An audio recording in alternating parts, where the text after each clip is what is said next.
Welcome to another Monday edition of Second City Sports right here on Sports Zone Chicago, along with Miss Lakeena McGee. There we go. Along with Miss Lakeena McGee, I'm Cindy Brown, that's me, and you're not. Yeah, I was like, he's getting tongue tied here, folks. Well, I will explain why in a minute. You can follow yours truly on the Twitter and the IG at SidKid80. Once again, at SidKid80. That's SIDKID80. That's SIDKID80. You can follow me at Keena McGee on the Twitter and at Keena_McGee on the IG. Make sure you download that Sports Zone Chicago app wherever you get your apps, whether it's an Apple iTunes Store or Google Play. Make sure that app says Sports Zone Chicago. Speaking of Sports Zone Chicago, make sure you follow them on all social media platforms. That's Facebook, Twitter, Instagram, and YouTube. Once again, Sports Zone Chicago on Facebook, Twitter, Instagram, and YouTube. If you want to catch the audio version of this podcast, you can do so by simply subscribing to War or Anchor. We're available on all podcast platforms, including the iHeartRadio app. Make sure you type in that search engine box on those podcast platforms, WARR on Anchor. And if you want to follow War Media, and we tell you you should follow those guys at WARR Media. That's on Facebook, Twitter, Instagram, and YouTube at War Media. Once again, at WARR Media. That's Facebook, Twitter, Instagram, and YouTube. And thank you very much in advance for your support. Like, share, subscribe, and tell your friends. We are unapologetically fun, and we have very different opinions. Let's give you guys the quick rundown of today's show. Of course, this hour every Monday during the football season is our football power hour. We're gonna go through this fast pace because we got a special hour that we're gonna tell you something special about in just a moment. This hour we're gonna cover the Bears, the NFL, mix in a little bit of college football, and perhaps sneak in some baseball talk in there as well, because the league championship series for both the National and the American leagues got started over the weekend. So we'll give you our quick thoughts on that. Then at 1 o'clock, we'll have our Bulls/NBA preview power hour for the upcoming 2021-22 season. You basketball heads out there, we got you for the next hour. So we have an esteemed panel. We're not going to tell you who they are. You're going to find out just like the rest of us. So tune in at the second hour of the show for our Bulls/NBA season preview show. You're going to love this. So we have an esteemed panel that's going to join us. We're going to break everything down from the Bulls to the NBA and everything else in between. So that's next hour. This hour, we're going to start with football. But before we get started, if you want to comment on today's show, you can do so by going to our Facebook page at Sports Zone Chicago or Sports Zone Chicago on YouTube. Once again, Sports Zone Chicago on Facebook, Sports Zone Chicago on YouTube. Place your questions and comments in the comment section. Lakeena will get them up for you. But if you decide to troll or do something stupid, Lakeena will politely give you the boot. Bye.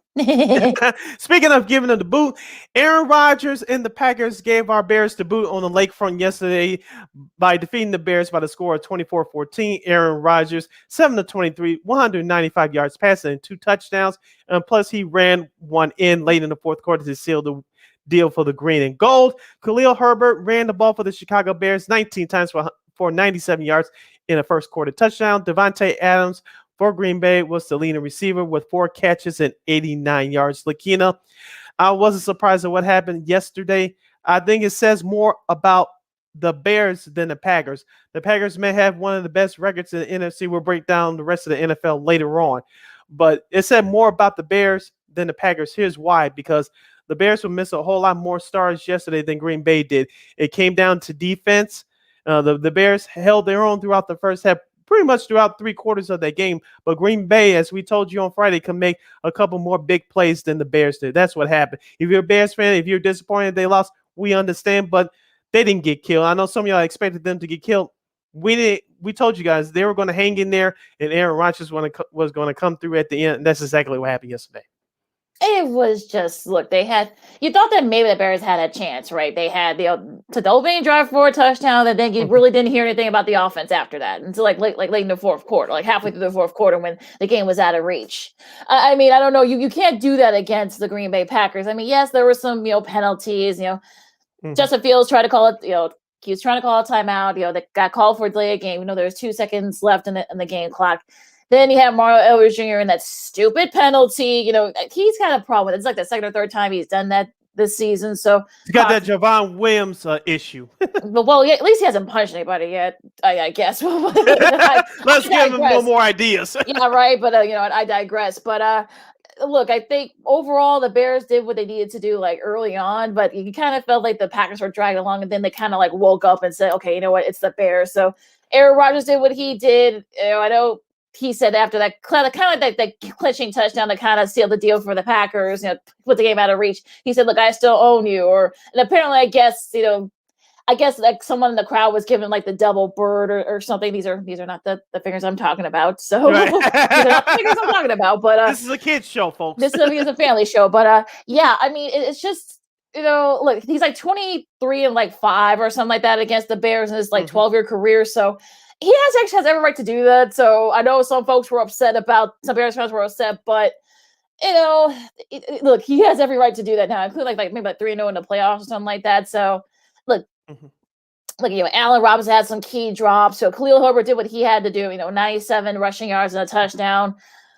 But again, it was the defense did what they were supposed to. They did sack Aaron Rodgers 3 times, and that's fine. But the Packers team actually looked really good. I mean, Kenny Clark looked good. I mean, Devondre Campbell looked good, led the team in tackles. Dean Lowry had a sack. I mean, look, we told you guys when we were doing our preview on Friday that yeah, the Packers are not, the defense is like, okay, they're about, some guys, Jair Alexander, Ladarius Smith, they're hurt, but they still got some guys. And unfortunately, the Packers are just a better team than the Bears. I know Bears fans don't want to hear that, but that's just the fact.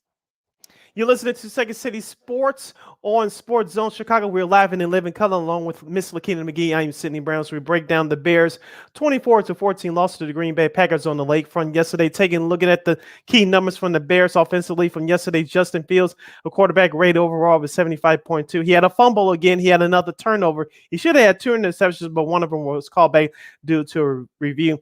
Mr. Fields had a touchdown pass along with 174 yards passing.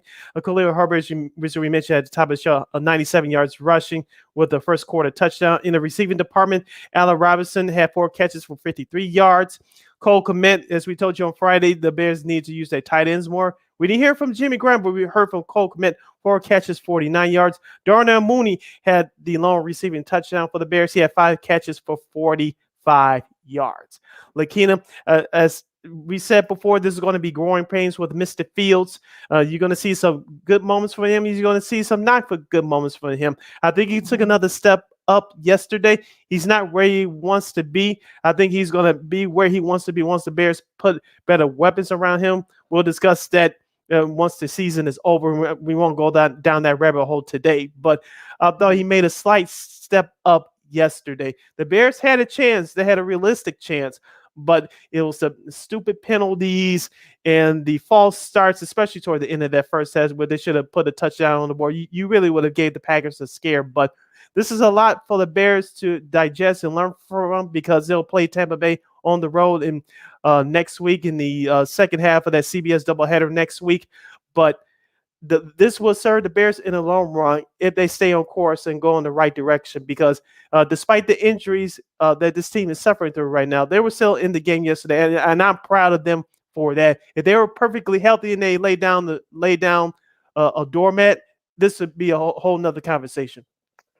Well, yeah, that's fine if you feel that way, Sid. But again, this team is, I'm gonna channel didn't agree for a second. They are who you thought they were. I mean, this team can do well against teams that are mediocre and the teams they're kind of even with and maybe have a little bit of an edge in the talent department, but they're not a great team. And they're about to go into a part of their schedule where there might be a couple of games where they can keep it close, and maybe there might be a game or two when they have a chance to win. But they play Tampa Bay. That's going to be the late game on CBS for the doubleheader. Then they have San Fran. Okay, yes, San Fran has had injury issues, but that's still a pretty good team. Then they have the Steelers. We'll get to the Steelers in a little bit. Then they have the Ravens. Then they have the Lions on Thanksgiving, on a short week. So they may have a chance, probably have a chance to win that game. But they're going to a part of their schedule whereas look, this team's not good enough. They're not. And yet, healthy or not, I mean, yeah, maybe David Montgomery, maybe they would have kept it a little bit closer, but it is what it is. So I think, look, this Bears team, yeah, they did get blown out, but okay, yay, they didn't get blown out. But again, it just shows you that the talent level, and again, know your personnel. They're not being used correctly. So I'm not saying this Bears team is a playoff team this year. As we talked about before the season started, I didn't expect this team to be a playoff team. I said they'll be mediocre at best, hanging around the wild card. Now, you read the schedule, of course, that they have uh, after Tampa Bay, you host San Francisco on Halloween, and then you travel to Pittsburgh for Monday night before you have the bye week. I think you could have pencil in one win, maybe.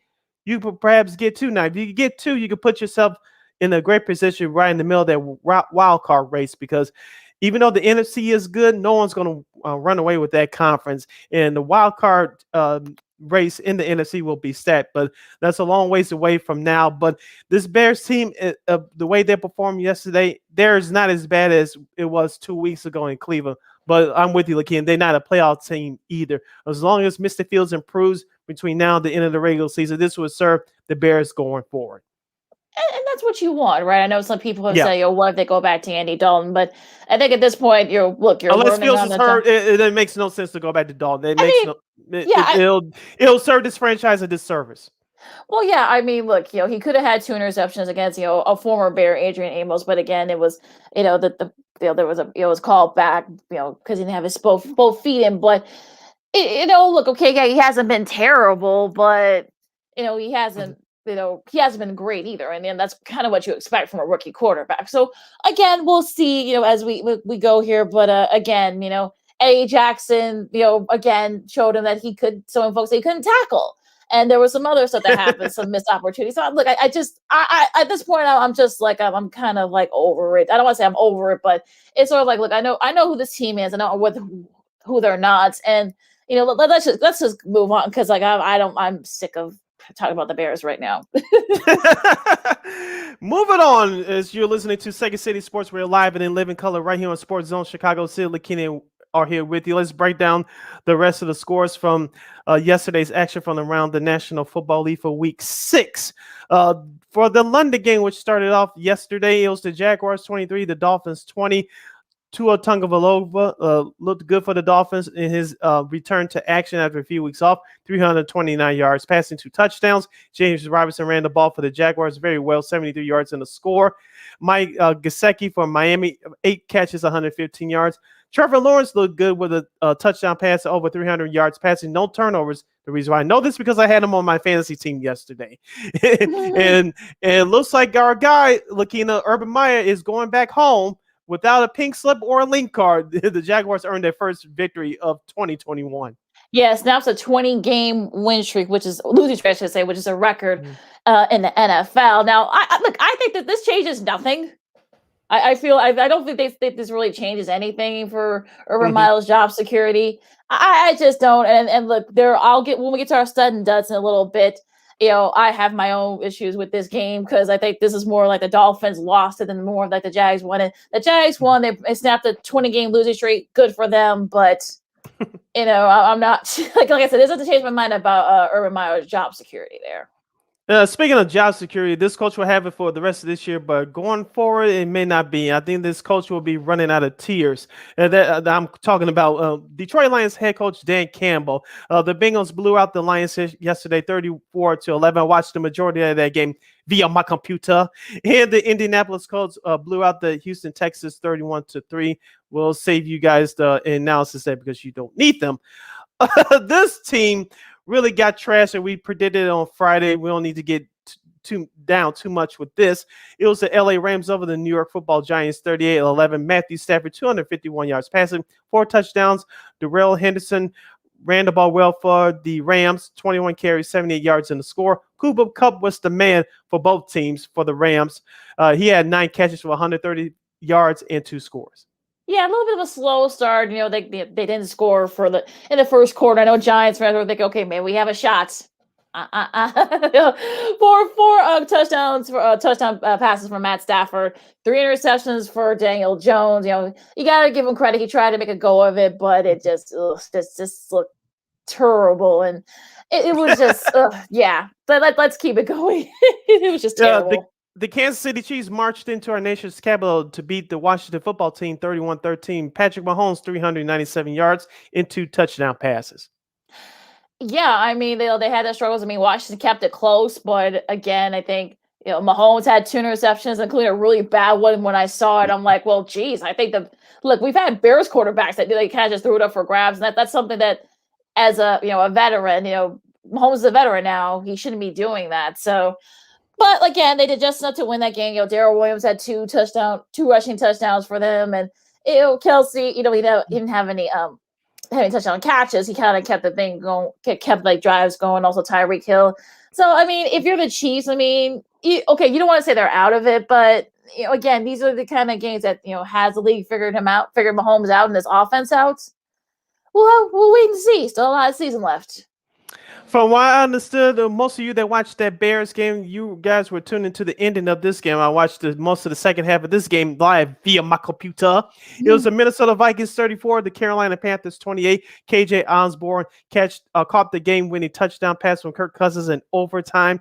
The Vikings had an 11-point lead in the fourth quarter. Carolina came back. Give credit to Sam Darnold, who had a terrible day, but led Carolina on to the game-tying drive with that forced overtime. Kirk Cousins had 373 yards passing, 3 touchdowns, including the game winner, as I mentioned. Dalvin Cook, for my fantasy team, ran the ball 29 times for 140 yards and a score. Adam Thielen was the man for the Vikings with 11 catches, 126 yards, and a touchdown catch. Yeah. Well, let's roll to Greg Joseph missed 2 field goals, including that would have been the game winner. So that's what led to overtime. But again, you know what? I mean, Minnesota, like they're 3-3, like the Bears are kind of like hard to figure out. But right. but you know what? At least for this week, again, Kirk Cousins said, "You like that? You like that?" So look, I think he did just enough to win that game and send them for that game-winning touchdown pass to Osborne. So it actually ended up being probably one of the games of the day. So go figure. Ooh-wee.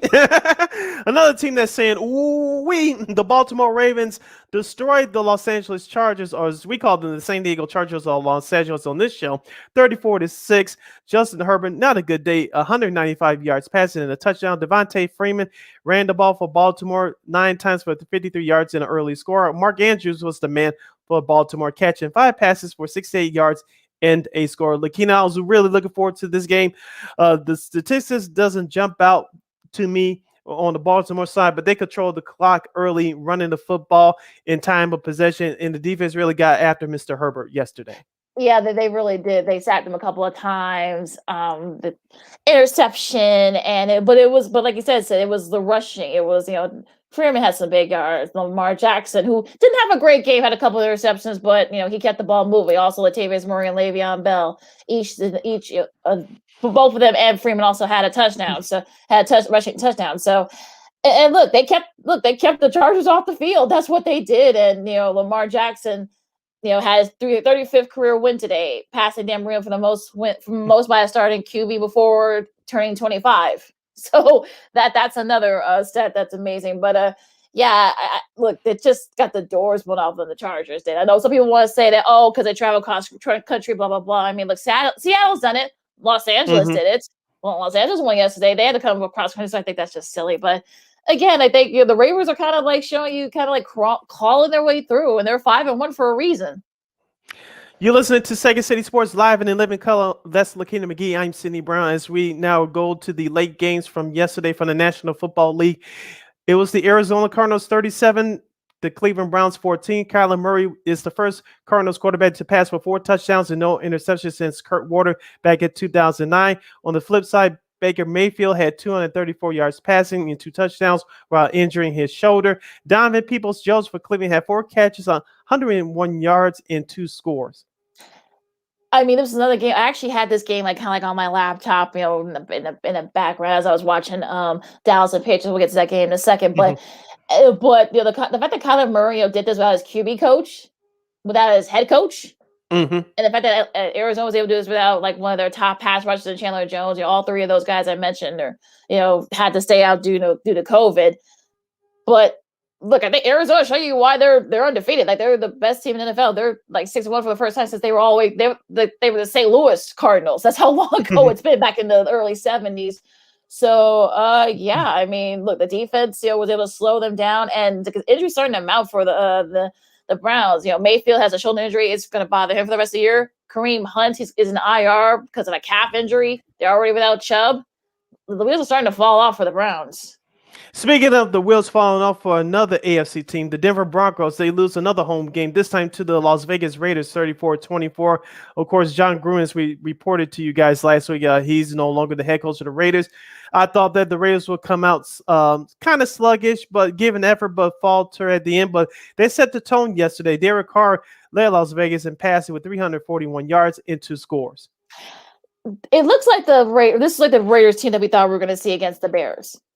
And I think you saw that from the word go. It looks like Rich Bisaccia, I should say, has these guys like kind of focused. Derek Carr, like the Derek Carr that we know, and also the rushing, Josh Jacobs, Henry Ruggs, in the defense looked really good.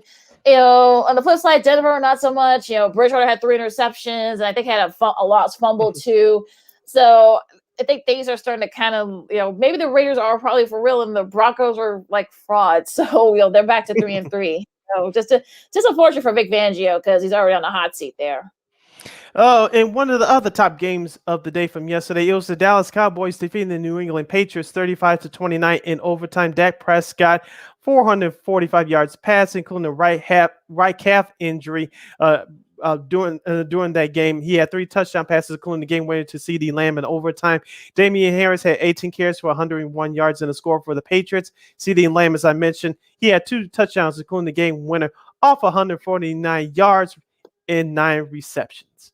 Yeah, but on the flip side, though, for the Patriots, Mac Jones, did very well, had 2 touchdown passes, and he had an interception. But look, he's a rookie. That's what happened. Also, too, Damian Harris, like they may have found their running back. New England, rushed for 101 yards and a touchdown. Trayvon Diggs, had another interception. A pick 6. He's in all 6 games this season. He's tied for the longest win streak to begin the season in NFL history with 7 picks. He leads the league, and no one's done that since Everson Walls. Go all the way back to 1985. He had 9, and I think Diggs might reach that number. So it was actually a really good game. The Patriots stayed with the Cowboys as long as they could, but I think the fact that their defense kind of let them down in the end, unfortunately. Yeah, here's a comment from Anthony Price from our, Sports Zone Chicago via the Facebook page. It's time to hang up the Browns. Their season is over. If Baker Mayfield is out for any length of time or one of their top 2 running backs, so I think it will be time for them to the Browns to hang it up for the season. Baker Mayfield, of course, is still playing for a contract extension. We'll see what happens on that front. Let's go to Sunday Night Football. It was the Steelers in overtime, 23-20 over Seattle. I didn't watch this game, Lakeena, from the beginning. I picked it up in the 4th quarter because I was watching baseball. We'll get to that on the other side of this break. But Geno Smith, he didn't do too bad, but he had that costly turnover in overtime. There was a controversy toward the end of the regulation there. With the clock and all that. Pittsburgh thought they won. And then, of course, number 52 for Seattle, he was severely injured. He had to be carted off and carried to a local hospital. I know NBC didn't like this because Russell Wilson was not there due to injury, but they got their money's worth at the end.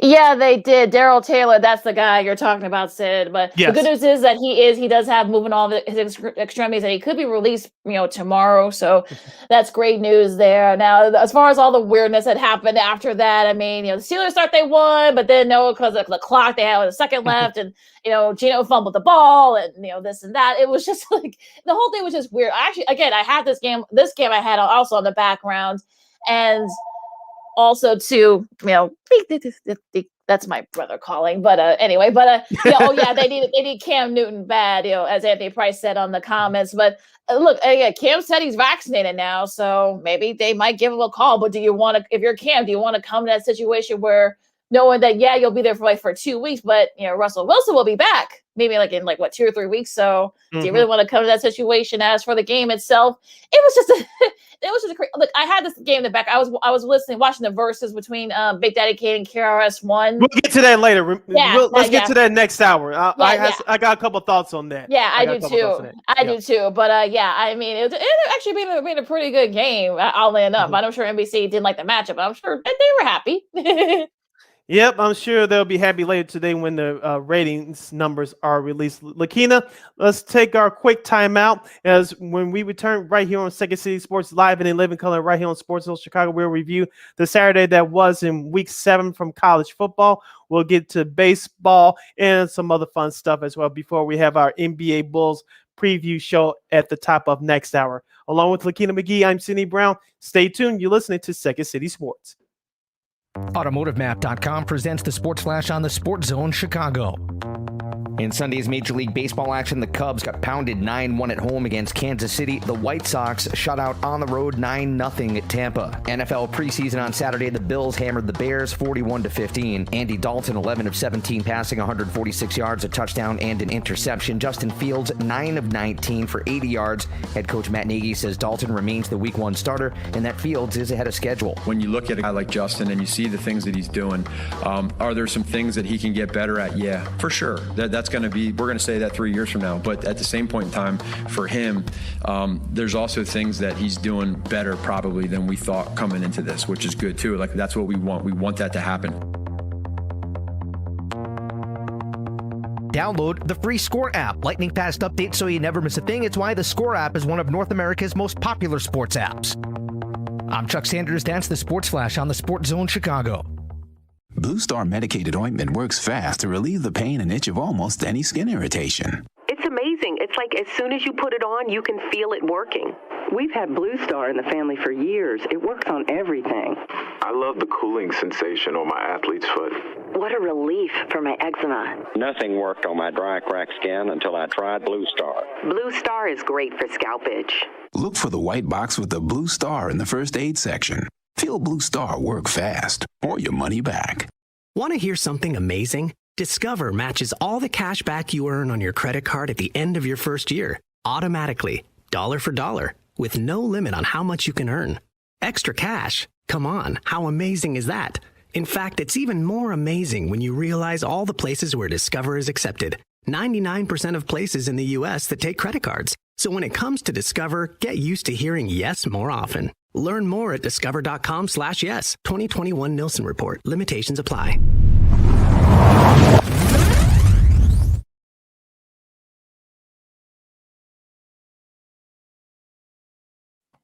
Welcome back to Second City Sports. We're live and in living color along with Lakeena McGee. I am Sidney Brown. Of course, Lakeena is not back yet. She's doing her best Bob Surratt impersonation. She'll be back with us in just a second. We're going into our second half of our first hour, and we're going to do some college football as Week 7 took place last Saturday around the country in the world of college football. Let's start off first as Lakeena is rushing. She got caught red-handed. Sorry, folks.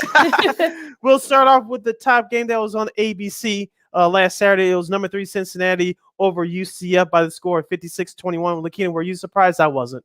No, I wasn't. I mean, I think that was sort of like there's really nothing you can say about that one. I just it was just not a very.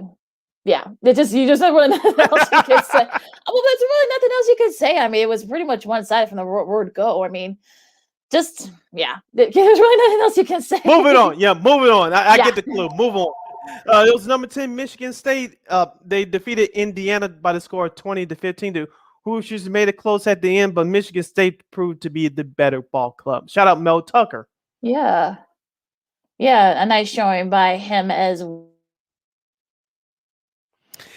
In Big 12 action, we had number 12 Oklahoma State, the Cowboys. They defeated the Texas Longhorns, who were ranked number 25 in the country by the score of 32-24. As I talked about on Friday, usually when you get two Big 12 teams together, usually scoring happens.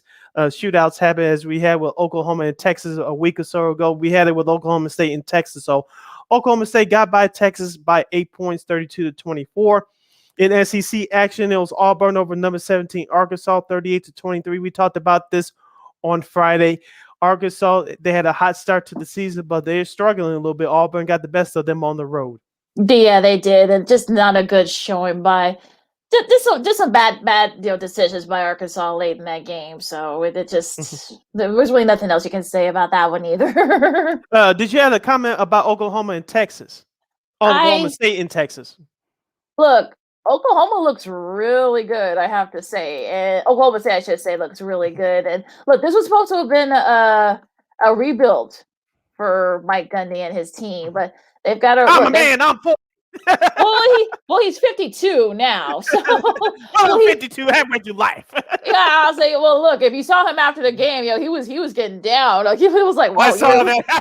Oh my gosh! But look, Spencer Sanders. He looks good for 52 moving like that.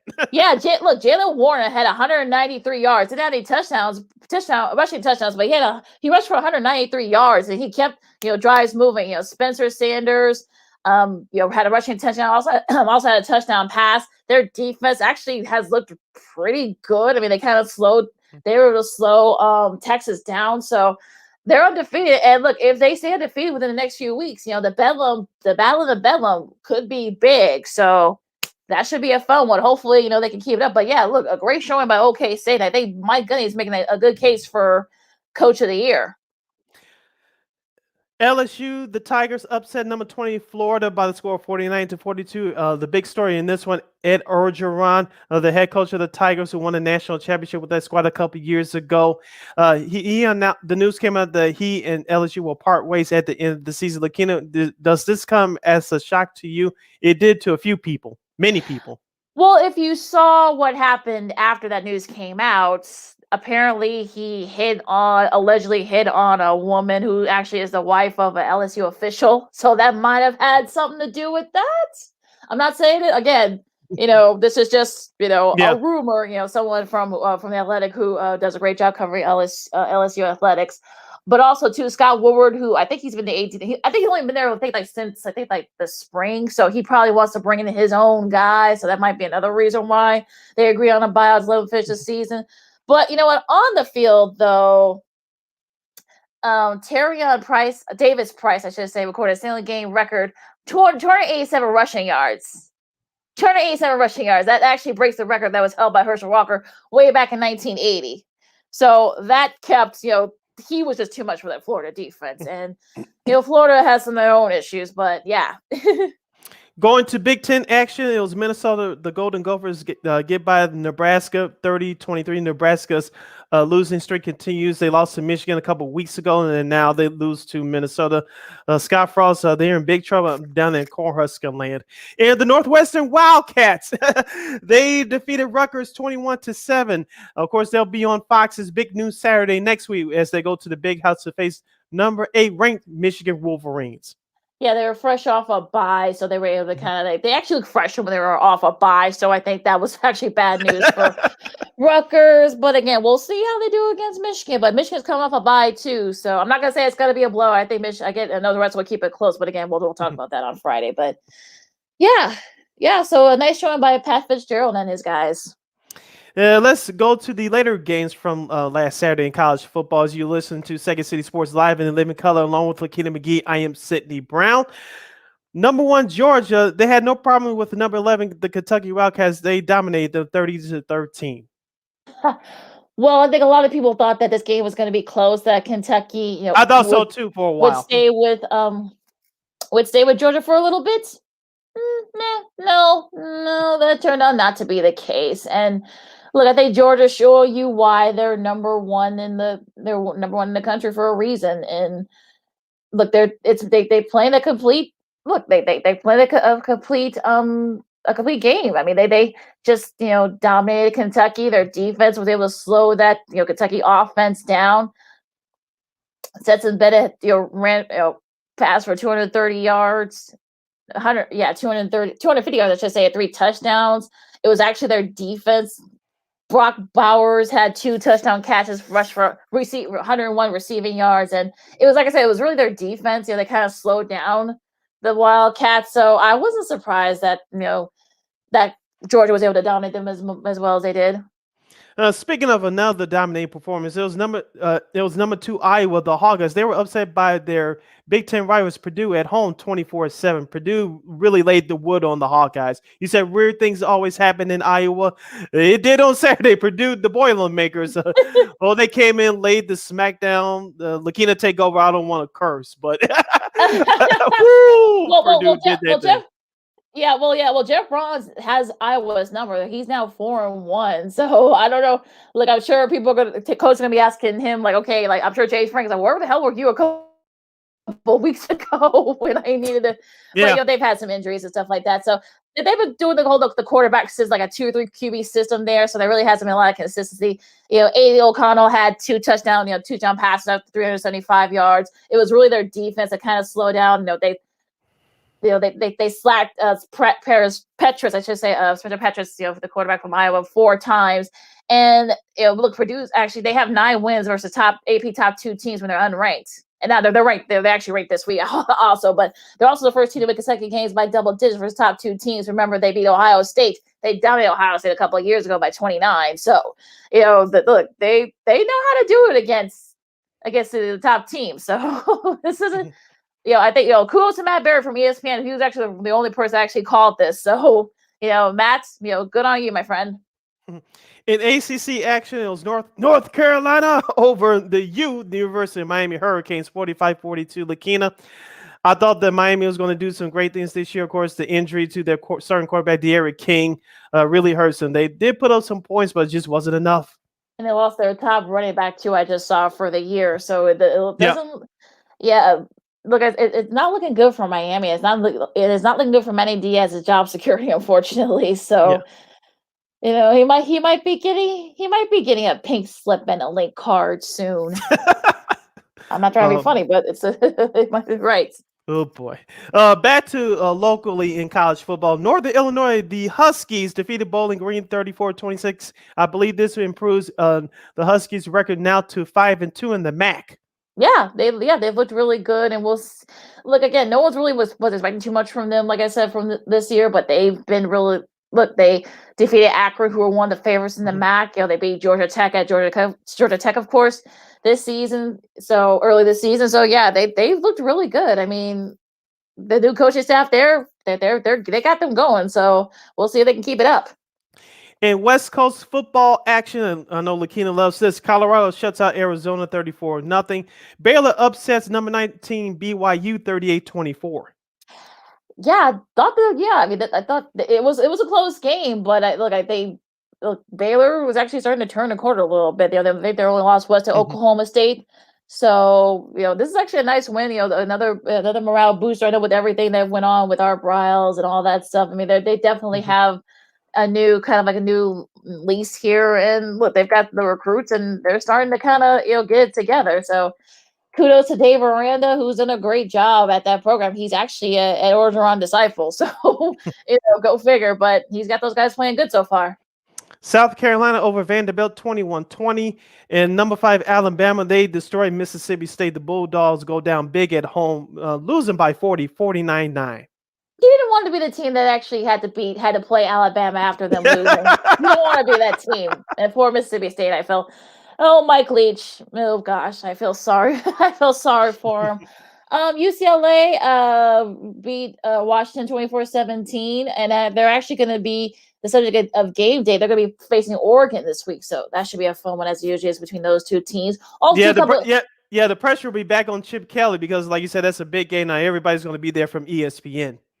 Yeah, a couple of quick shout outs to Armani Rogers from Ohio, the University of Ohio. I'm talking about had a 99-yard rushing touchdown pass, which is the longest ever by a QB. You got to go all the way back to 1979. And Mark Malone, there's a name for all you Steelers fans who from Arizona State. At the time he had a 98 rushing touchdown against Utah State way back in 1979. They weren't even in the Pac-10 yet. Arizona State, they just got into the Pac-10 at the time. And also too, Louisiana Monroe. I mean, if you saw this, Sid, if all your gamblers out there, they knocked off Liberty. I think they were undefeated, I believe, or they may have only had one loss. Louisiana Monroe was a 32.5 point underdog. That's the largest upset win in the game. like the fifth, I think, like since it's been a while. So if you took the under, you took Louisiana Monroe, you had a pretty good Saturday. Liberty. Oh, that's Liberty Insurance. My fault. Wrong Liberty. I had to get that one in there. Wrong Liberty. Run. Liberty Bibbity. Speaking of Oklahoma, Lakeena, the number 4 ranked team, the Sooners, they dominated TCU by the score of 52-31. And number 13, the All Miss Running Rebels, they get by Tennessee 31-26. And there was a lot of trash that was thrown on the field afterwards. We saw that said there was like oranges and lemons. There was like someone threw like a bottle of mustard. And you're like, what the heck is going on? But look, there's no love lost between these two schools. One of my friends, he posted something a couple of years back when they were playing men's basketball. The Ole Miss, they threw some stuff on the field too, on the court too, I should say. So there was like no love lost between these two. And also too, for Ole Miss, this is their first win in Knoxville since 1983. So they broke a long drought there. Number 22, NC State, they get by Boston College 33-7. Boston College had a 4-0 start to the year. They lost their last couple of games. Iowa State gets by Kansas State 33-20. Washington State wins by a field goal 34-31 over Stanford. And Wisconsin gets back on track with a 2014 win over Army. Army kept it close, but Wisconsin pulled away late. So a nice sort of morale boosting win for the Badgers. And wrapping up the college scoreboard from Saturday, number 18, Arizona State, they were upset. My guy, Herb Edwards, they lost to Utah 35-21. In Hawaii, they were blown out by Nevada 34-17. Nevada's actually a pretty good team, so I really wasn't surprised by that. Also, to the Roadrunners who beat Illinois earlier this year, they're still undefeated. They just pounded out for the Rice Owls 45-0. So Roadrunners, beep beep. 6-0. 7-0, I should say. 7-0, I should say. Beep, beep, it is. You're listening to Second City Sports. We're live and in living color right here on Sports Zone Chicago, along with Lakeena McGee. I am Sydney Brown. You have any questions or any comments on today's show, make sure you go to Sports Zone Chicago on Facebook or Sports Zone Chicago on YouTube. Place your questions or comments in the comment section. Lakeena will get them up on the screen for you. If you try to do anything stupid or you're trolling, Lakeena will politely give you the boot. And speaking of giving the boot, as we transition over to the League Championship Series in baseball, which series you want to start off with first, the American or the National League? Let's do National since they played yesterday. It was the Atlanta Braves over the Los Angeles Dodgers by a score of 5-4. Rosario had the game-winning RBI single on the bottom of the ninth. Of course, in the previous game, in Game 1 on Saturday, it was Austin Riley with the game-winning hit. Lakeena, the Atlanta Braves are up 2-0 in this series. Of course, a whole lot of people are bringing it up.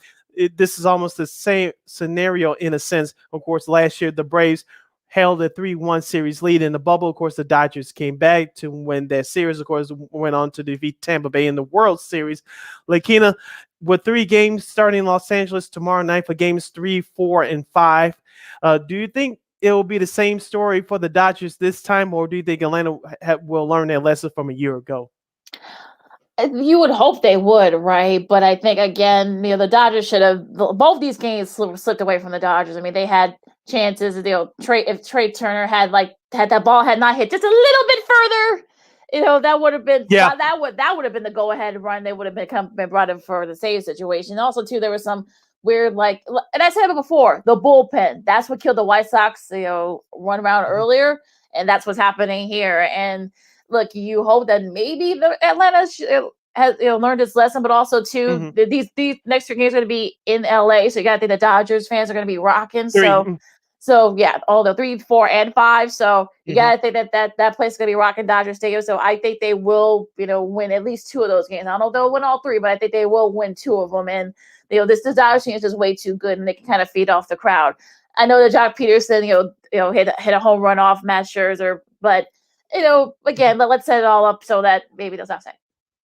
Yeah, speaking of Max Scherzer, I believe he was pulled in the 5th inning last night, and I watched Dave Roberts coming out, and I said, I think it was a good decision at the time because of course, you want to win that day's game, but my takeaway from it was you're saving Max Scherzer for at least Game 4 or perhaps Game 5 in Los Angeles later on this week. So what did you think about that move last night? Because he wasn't pitching badly. The Dodgers had a 2-0 lead. Of course, the Braves came back to tie it up at 2 last night in Game 2. But what did you think about Scherzer being pulled, quote unquote, early there? Yeah, that's sort of like the thing. Like I kind of feel like he could have stayed there for another inning. They probably could have gotten another inning out of him, but again, like I said before, I mean, maybe if the bullpen put a little bit more help, but again, we'll see. All right, let's move over to the American League Championship Series. Of course, last Friday, Game 1 took place in Houston. The Astros came back to defeat the Red Sox by the score of 5-4. And then, of course, this past Saturday, the Red Sox got back at the Astros, taking one game in Houston by the score of 9-5. Rafael Devers and J.D. Martinez both hit grand slams. The Boston Red Sox became the first team in MLB history to hit 2 grand slams in one playoff game.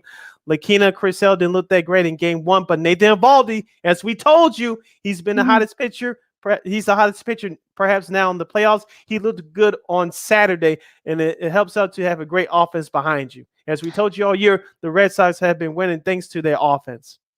Yeah, but their bullpen almost blew it for him. So as soon as they hit those, the Astros hit those home runs, I think he thought, that they're starting to really head with the bullpen. But yeah, I mean, I think this is pivotal. These next 3 games are pivotal to who gets control of the series. Jose Urquidy up against Eduardo Rodriguez, that'll be game 3. That's tonight. So it'll be interesting to see, like, if you're the Astros, you probably want to try and get a big lead early so that you don't have to depend on your bullpen too much. So I'm wondering, like, how will this all set up? I mean, will JD Martinez, will he keep it up for the Red Sox? Can the bullpen kind of like save them when they need to? So I think, again, these next 3 games in Boston are definitely going to, map out who controls the rest of the series. Yeah, I'm with you. I think Houston wins tonight. They'll lead 2-1, but I think the Red Sox will take the next 2 games in this series.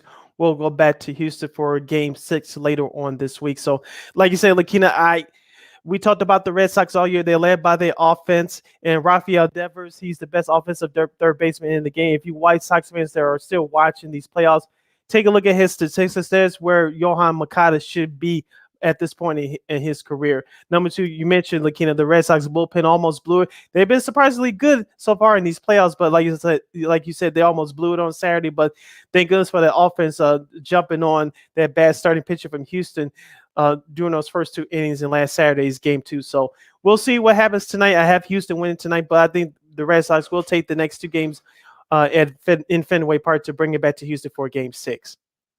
Like I said, I have winning in 7, so it's early on track for it to possibly happen. Yeah, both these series are going to go to distance. I don't see they're not going to.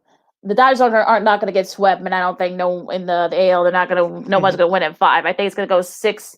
I have the Astros winning in 6. I got the Dodgers winning in 6. So it's still predicted. I know Atlanta won the first 2, but they have the whole field. They held serve at home. So we'll see how the Dodgers can do. And look, like I said before, who's seeing these next 3 games? Who will take control of the ALCS?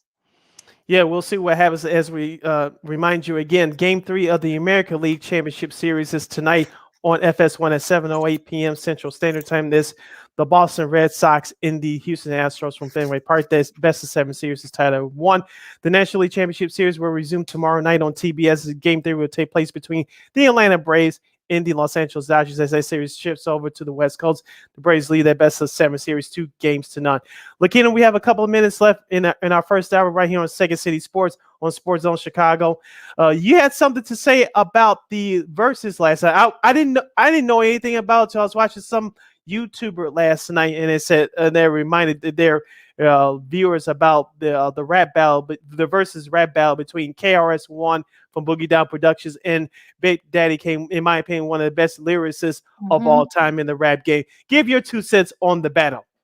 Yeah, I mean, this was, I like this battle. And look, I was a little bit, and let's remember, these guys are well in their 50s. KRS-One is 56.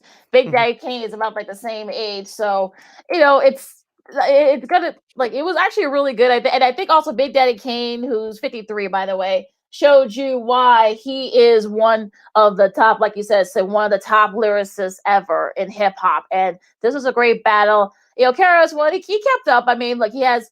But I think more people know who Big Daddy Kane is. I was actually telling my petition this.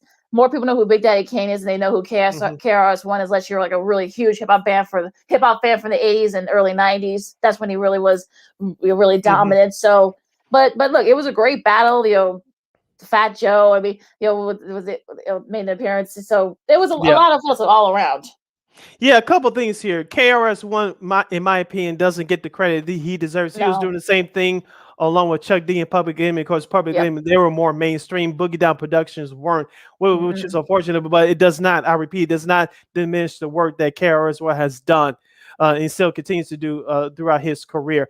Big Daddy Kane, me personally, Lakeena, of course, you grew up in Chicago like I did. Remember, WGCI had a program called Rap Down every Saturday night from 10 p.m. to 2 a.m. Ramoski Love did the last 2 hours. He's still doing radio in the city. But in the first 2 hours, you had Frankie J and the late Disco Dave. Big Daddy Kane's records always got played on that show every Saturday night.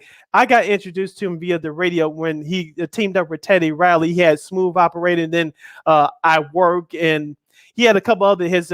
That's when he was doing rapping over R&B beats at the time. But I'm glad he did a couple of those songs. He did the Symphony from Marley Marl, if you remember that hit back in '87, and he did Raw as well. Like I said, Big Daddy Kane still has it. KRS-One still has it as well, but I was introduced to Big Daddy Kane when he started getting mainstream love on the radio back in '89 into '90. Of course, Big Daddy Kane went on to a bigger success, but it was nice to see two black men. As KRS-One said it poetically last night, we'll keep the language clean here. He said, we talk a lot of stuff and we have mutual respect for each other, but I still got love for you. You my brother. And Big Daddy K said the same thing. It was nice to see two humble, successful black men have mutual respect for each other. This wasn't fake. This was real. Both of them went at it in a respectful way. And someone said in the comments last night, hip hop won the battle last night. I couldn't agree more.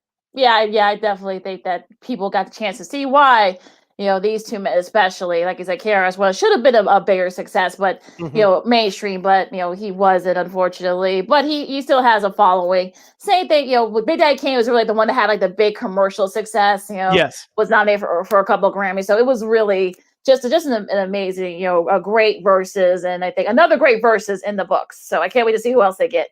Yes. Also in the books is hour number 1 of Second City Sports right here on Sports Zone Chicago. Hour number 2 is straight ahead with our Bulls NBA preview Power Hour. We have an illustrious panel that's going to join us for the entire hour to break down the Bulls first and then break down the NBA in the second half. Along with Lakeena McGee, I am Cindy Brown. Stay tuned. Second City Sports on Sports Zone Chicago will return after this. AutomotiveMap.com presents the Sports Flash on the Sports Zone Chicago. In Sunday's Major League Baseball action, the Cubs got pounded 9-1 at home against Kansas City. The White Sox shut out on the road 9-0 at Tampa. NFL preseason on Saturday, the Bills hammered the Bears 41-15. Andy Dalton, 11 of 17, passing 146 yards, a touchdown, and an interception. Justin Fields, 9 of 19 for 80 yards. Head coach Matt Nagy says Dalton remains the Week 1 starter and that Fields is ahead of schedule. When you look at a guy like Justin and you see the things that he's doing, are there some things that he can get better at? Yeah, for sure. That's going to be, we're going to say that 3 years from now. But at the same point in time, for him, there's also things that he's doing better probably than we thought coming into this, which is good too. Like, that's what we want. We want that to happen. Download the free Score app. Lightning fast updates so you never miss a thing. It's why the Score app is one of North America's most popular sports apps. I'm Chuck Sanders. That's the Sports Flash on the Sports Zone Chicago.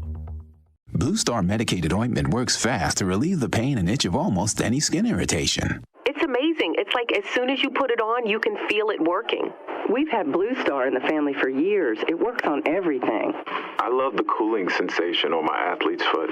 What a relief for my eczema. Nothing worked on my dry, cracked skin until I tried Blue Star. Blue Star is great for scalp itch. Look for the white box with the Blue Star in the first aid section. Feel Blue Star work fast or your money back. Want to hear something amazing? Discover matches all the cash back you earn on your credit card at the end of your first year, automatically, dollar for dollar, with no limit on how much you can earn. Extra cash? Come on, how amazing is that? In fact, it's even more amazing when you realize all the places where Discover is accepted. 99% of places in the U.S. that take credit cards. So when it comes to Discover, get used to hearing yes more often. Learn more at discover.com/yes. 2021 Nielsen Report. Limitations apply.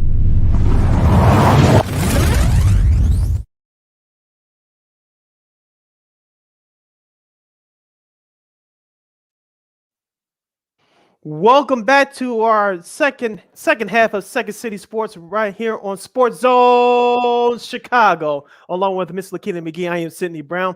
You can follow yours truly on the Twitter and the IG at SidKid80. Once again, at SidKid80. That's SIDKID80. That's SIDKID80. You follow me at Keena McGee on the Twitter and at Keena_McGee on the IG. And welcome to our special 21-22 NBA/Chicago Bulls special preview power hour. We're going to preview the upcoming season for both the Chicago Bulls and the rest of the NBA. We have an illustrious panel. If you've been following us on our podcast throughout the past year or so, you know that we're going to bring you the best and break everything down from front to back, from side to side, everything else in between.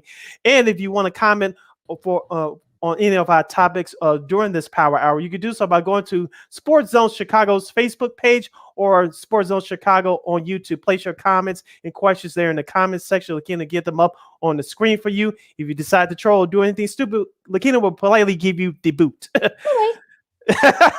And speaking of our illustrious panel, let's introduce them to you guys as we break down the Bulls in the NBA. First up, he's from War Media, senior columnist. He covers everything basketball, football, everything.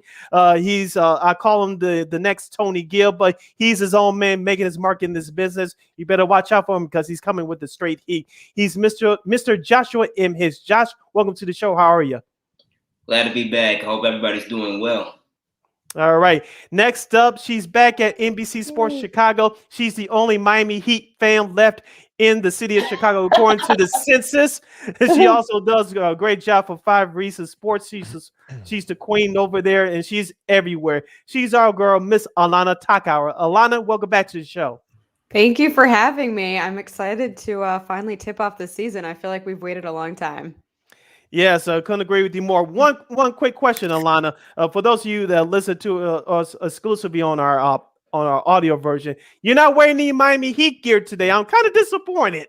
You know what? I need to. It's a slow roll, right? Like we're not tipping off till Thursday. So plus, I have the decal on my car all the time, so I'm always repping. Okay. All right.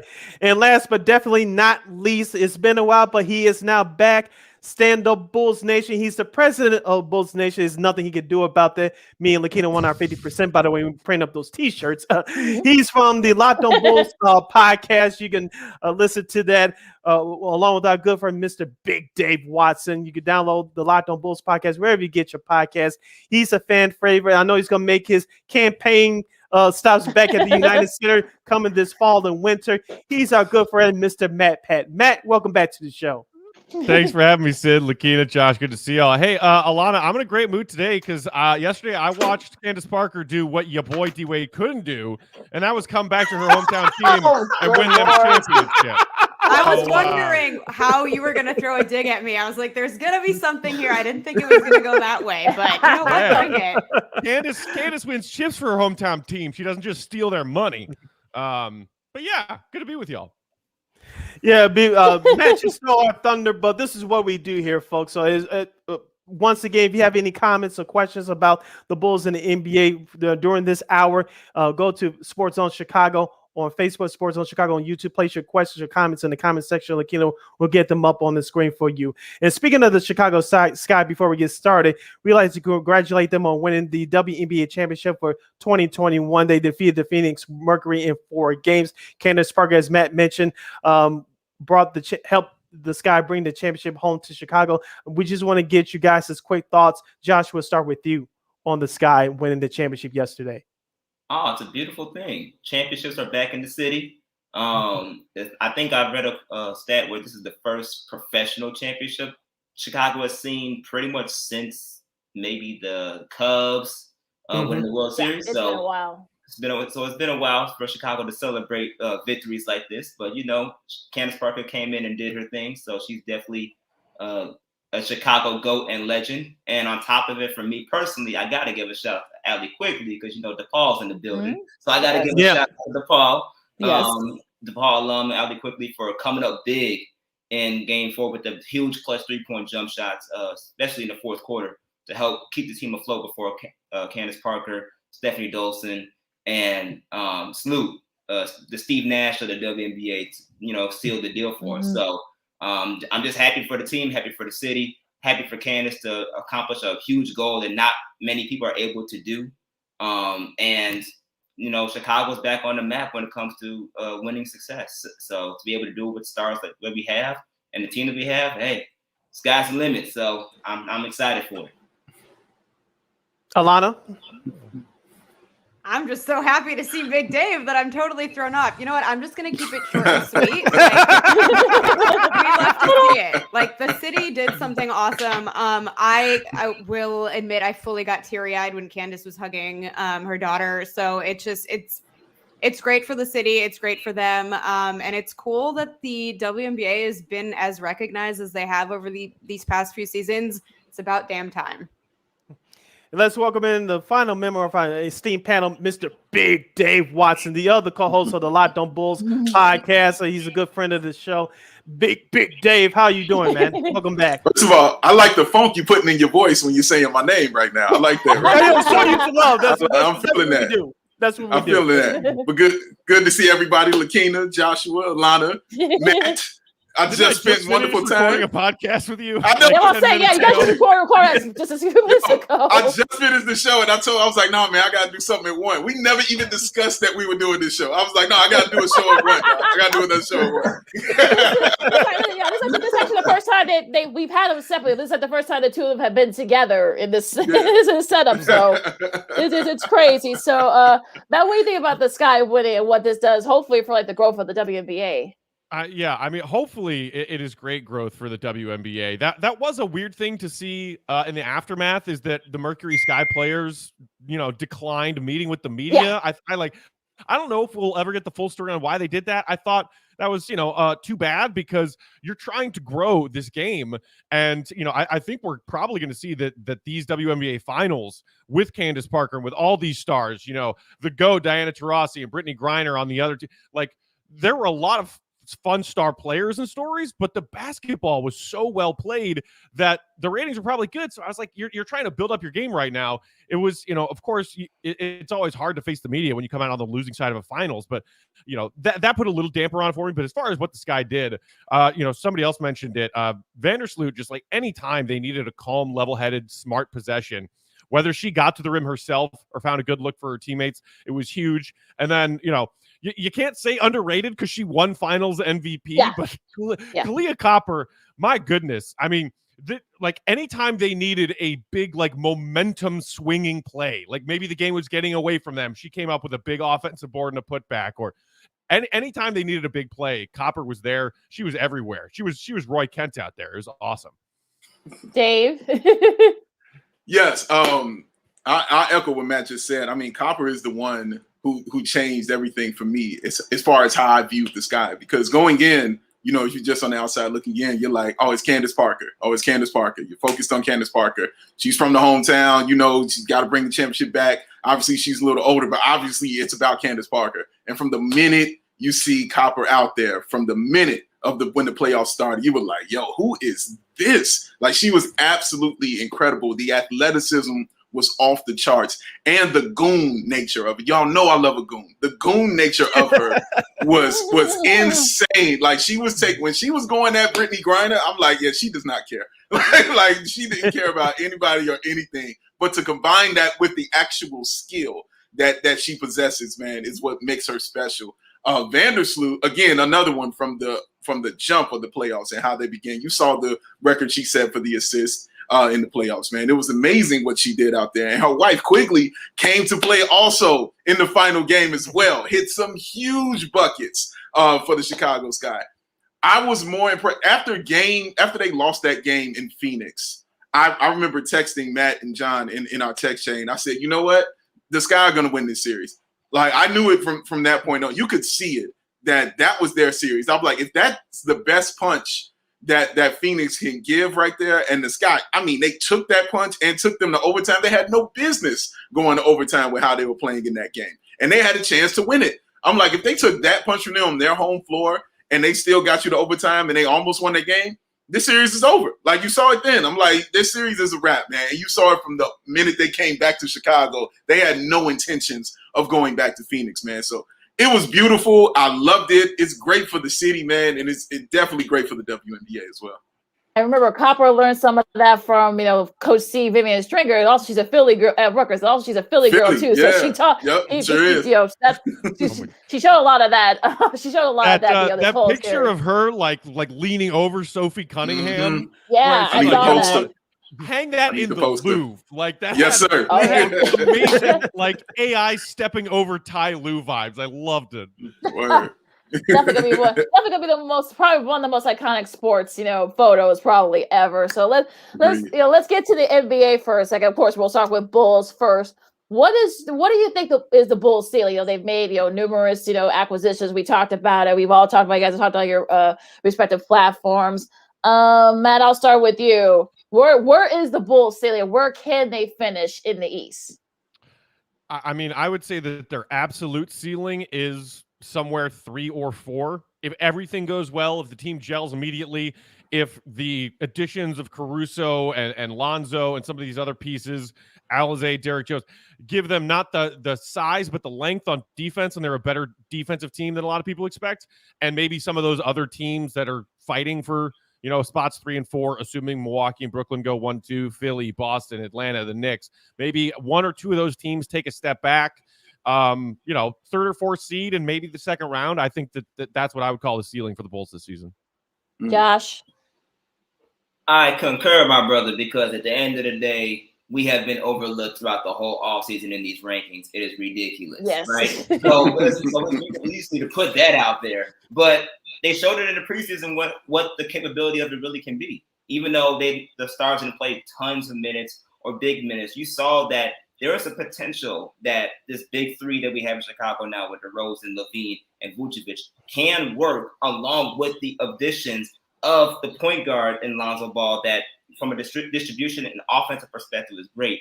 But Matt hit it on the head. The defense has improved already just from last year from the perimeter perspective when you talk about Caruso and Lonzo Ball and what they bring to the table. It's a matter of getting them all to gel, especially since in the preseason, Kobe White was out. Patrick Williams only played 1 game. Right, so they're trying to get back to the swing of things of what the 4 roster can be, but that 3-4 ceiling in the playoffs, especially if the defense is right, I'm not too worried about the offense, but if the defense is right, oh yeah, 3 or 4, definitely second round of the playoffs, and depending on how these other teams play, potentially further. We'll see. Mm-hmm. Dave? I'm excited. Yeah, I think Matt hit it on the head there. For me, the ceiling for me is the 3 seed. I love the fact that, the play-in game is just the bare minimum for this team, whereas it was the goal, last year. Now the play-in, I'm talking about, if they get the play-in, y'all, I'll be yelling on anything that I can get on in front of a microphone. I'm going to be snapping off. Matt, please be ready. I'm going to be snapping off if they have to go into a play-in game, man. Can't prepare for that.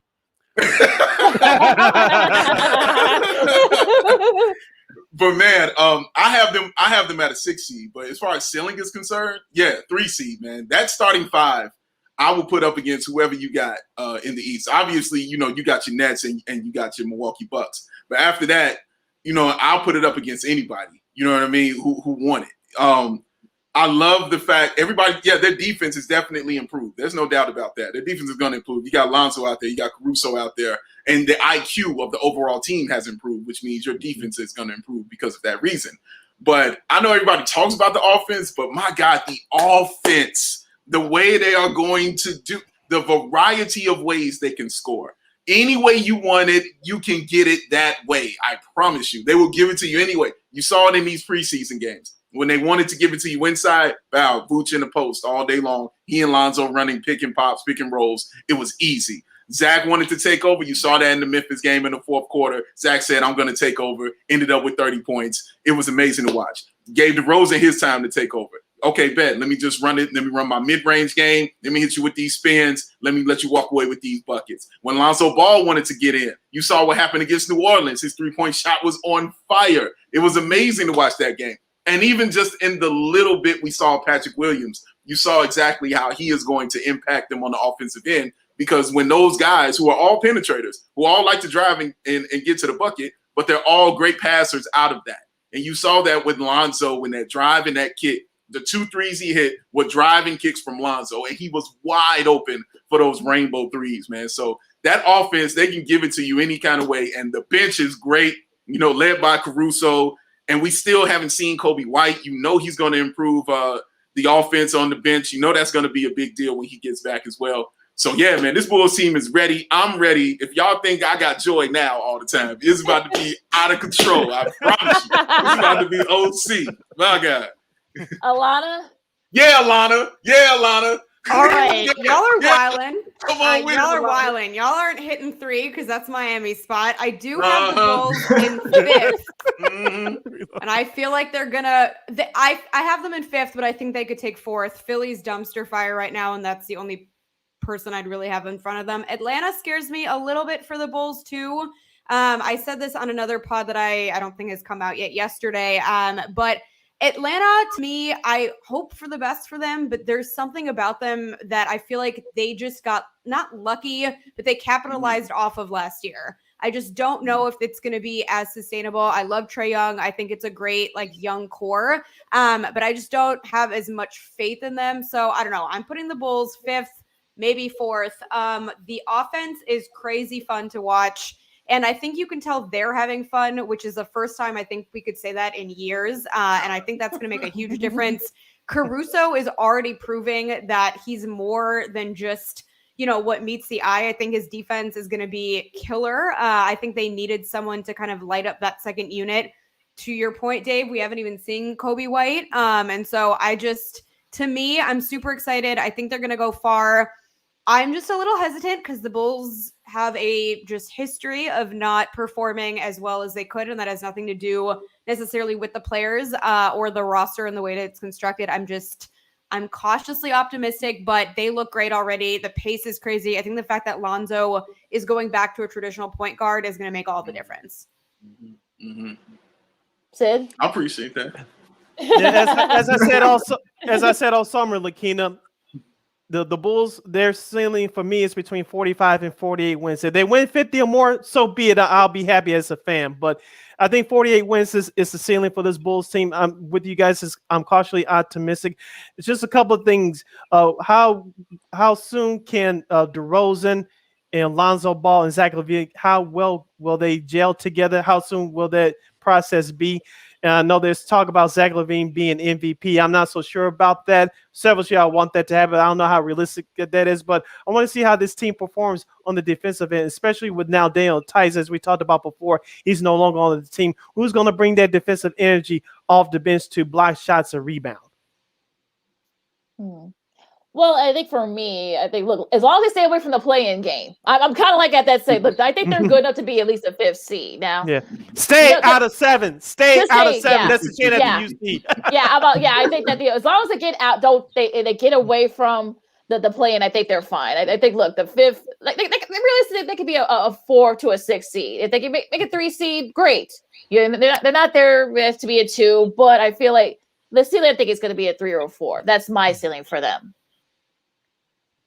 Yeah, that should be a whole lot of fun with the Bulls. You're listening to our Second City Sports NBA/Bulls preview special. Josh Hicks, Alana Tuckhauer, Matt Peck, and Big Dave Watson joining us along with Lakeena McGee. I am Sydney Brown. If you have a question or a comment for our panel, make sure you go to Sports Zone Chicago on Facebook or Sports Zone Chicago on YouTube. Place your questions or comments in the comments section. Lakeena will get them up and running for you.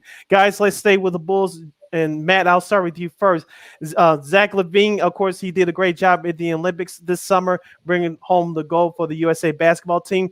Some people talk about his leadership qualities. Do you think he's going to be a good leader for this Bulls basketball team in the locker room, or will it be somebody else? Who's the real leader in that locker room for this Bulls team? Well, I think not to harken back to that awful leadership committee phrase that Bulls fans shivered at a few years ago. I think that there are a lot of guys on this team who can lead, and some more vocally and some by example. You saw a great example of the way that Alex Caruso is going to be a leader, especially on the defensive end, in that open practice video that the Bulls put up on their YouTube channel from last week. Love to see that. And you saw the way that Caruso made a difference in their final preseason game on the defensive end. You saw him make a difference in all of their preseason games on the defensive end. But Zach LaVine, when he was asked a bunch of different questions on Media Day, he said the word leadership and or lead countless times, dozens of times. For him, this season is about two things. He got that individual accolade finally last year, earning All-Star, because guess what? He had no help, and his stats were amazing. He was wildly efficient on offense. This season, he cares about two things: the team winning and being a better leader. And Big Dave, I think, was it you who had the tweet of that shot of him whispering in the ear of Patrick Williams near the end of their final preseason game on Friday? Like, absolutely. There's another example for you right there. Yeah, he doesn't have as much experience as, say, DeMar DeRozan. Certainly not the playoff experience of DeMar DeRozan. Doesn't matter. I think everybody knows that this is Zach LaVine's team, and in its 8th season, he's gotten enough respect from his teammates and the league that he can be a very good leader this year. Josh? Yeah, I agree. But that's the best thing about this potential experience with this season, right? The fact that as he grows to be a leader, he has the right people around him in that circle that can help aid that leadership. You have a DeMar DeRozan who has been up and down throughout all his career as far as success, and not just in being an all-star, but also in being on deep playoff ran teams during this time as Toronto. And he played for an organization in San Antonio where they are key in leadership. They are key in the fundamentals. They are key in how things operate from a function perspective and around the team. You have other people like Caruso, who came from a championship-winning organization under LeBron James, that he has in the leadership over there. All that experience and exposure, along with the fact that you already have Billy Donovan and Mo Cheeks and that coaching staff that is known for their leadership with any other teams that they've been coaching with, it's all there.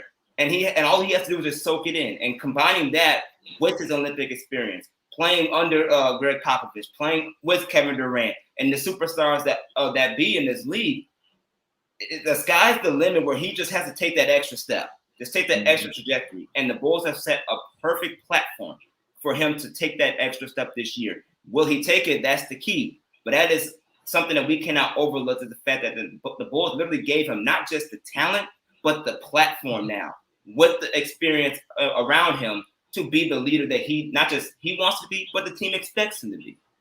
Alana? Yeah, I don't think there's any question about it. This is Zach's team, and I think the leadership will translate. I also, though, to everyone's point, think that he is open to learning. He's not a selfish guy at all, both on or off the court. And I think, having DeMar there, for example, is going to be huge for him. He is a veteran. His basketball IQ is through the roof. I think someone like Alex Caruso also adds that too. So I don't think there's any question about it being his team and the fact that it does kind of rest on his shoulders, but with input from other guys. And I think that's so important because a lot of times ego gets in the way, especially when you have, a newly built roster with a lot of new names. So I am excited to see, how he soaks that all in, both on and off the court. But I'm also excited to see him step up. Dave? Yeah, it's Zach. To answer the question, yes, Zach LaVine is your leader. And you can see it because look at the players who came over here. What did they say? They kept saying, we came here to play with Zach LaVine. That's what Lonzo said. That's what DeMar said. Vooch said it. Like, these guys are here because of Zach LaVine. So they know what they saw, and they wanted to be a part of that. Zach has always, like Matt said, that's all he talked about was growing as a leader. Going to Team USA and seeing how it's done, because you're around the best in the world. And seeing how it's done as far as leadership is concerned. This is why I love so much that he was around Kevin Durant so much, because he is a leader. Kevin Durant is a leader. Seeing how he did it and watching how it's done with him and Tatum and those other guys, all he's going to do is soak that in and bring that back. And why I love so much that picture of him talking to Patrick Williams is because that relationship was set in Team USA, because Patrick Williams was also on that team in Team USA. So they were going out to dinners. They were having those conversations. So he learned how to speak to him. He learned how, what he can say to him and what he can't say to him and how he can say certain things. And getting it from Billy Donovan, who is just known to be a player's coach and known to be a great leader, it's an amazing thing. Like, you know how they say there's a million ways to be be a good parent. Well, there's a million ways to be a good leader too. Like there's no one way. You don't have to just be the guy that's yelling, or you don't. Some guys are just quiet. You know what I mean? Like there's a million different ways to do it. The great thing with this Bulls team is everybody who was like your best players all have the potential to be a leader, all of them, and to be a good leader. You saw DeMar be a leader before. Vooch can definitely be one. Lonzo has that potential as well. Caruso, he continues to show you that he can be that kind of guy as well. And then Patrick Williams, because I know he wants to grow into that. So he wants to become that kind of player, you know what I'm saying, that is also a leader that, can talk to the young guys. I saw that in the summer league with Patrick Williams. So those guys were following him, and he was the one setting the tone, and he was the one following him, and he was the one taking them out to dinners, and he was the one having those conversations with them. So you're seeing it from this entire Bulls team, but at the end of the day, absolutely, it's going to start and end with Zach LaVine. Well, I think we've seen Zach's growth, and I don't want to say maturity because he was always pretty mature, even though he always played 1 year in college. But the maturity was there, and we're kind of seeing it kind of evolved. And like you guys all said, with all the examples, him playing on Team USA and seeing the veterans like Kevin Durant and Draymond Green to kind of like help kind of guide him. And I think this season, this Bulls team, I think you have every other player is going to be a leader. You got to think Vooch is going to have his turn being a leader. DeRozan is going to have his turn being a leader. Maybe even Patrick Williams, on the bench, and also Alex Caruso too. We saw what we did, kind of did the same thing when he was with the Lakers. So I think there's going to be like different leaders, but you kind of said this is Zach's team, no question about it. All right, so what about rookie Ayo Dosunmu? We saw it a little bit in the preseason. So what do you think? Especially looks like Patrick might be in a little bit of a minutes restriction. So what do you think about Ayo's position on this team for this year? I'll start with Josh this time.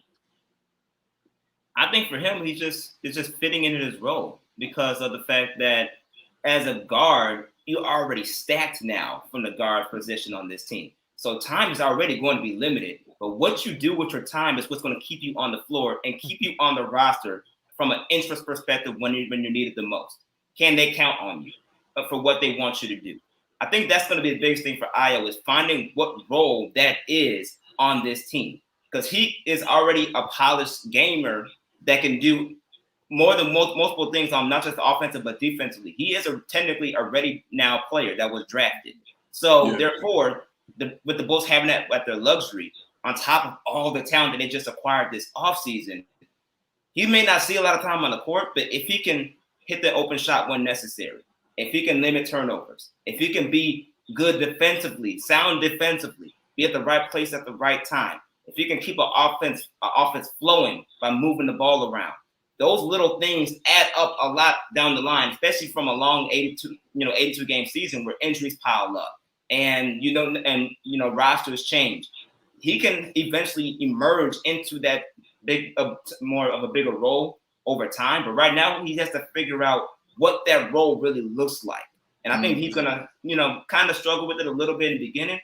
But once he finds that, I think he'll be just fine. Alana? My favorite part about him so far is the chip he has on his shoulder. And I think people underestimate that because I think that's so important, especially for a rookie that really wants to prove his worth in the league, but especially, on a team that is now giving so many people so much hope. I feel like he came in the perfect time. And I think that, it is going to take time. He's young and he needs to learn, he needs to learn the system. He needs to kind of fit into the culture, but you can already tell he's all the way bought in. He wants to make a difference regardless of what his role is going to be. And I think Bulls fans should be super excited. I also think he's the type of guy who wants to learn, and he has so much talent around him that can help him do that. Matt? Yeah, I mean, just piggybacking off what Alana just said, as far as teammates helping him learn, that was something that I thought he said at Media Day that was interesting as far as, his expectations for this season. He said, well, realistically, as a rookie, I don't have as many expectations on my shoulders as my teammates do. So my biggest goal for this season is to just learn and soak up as much information as I can.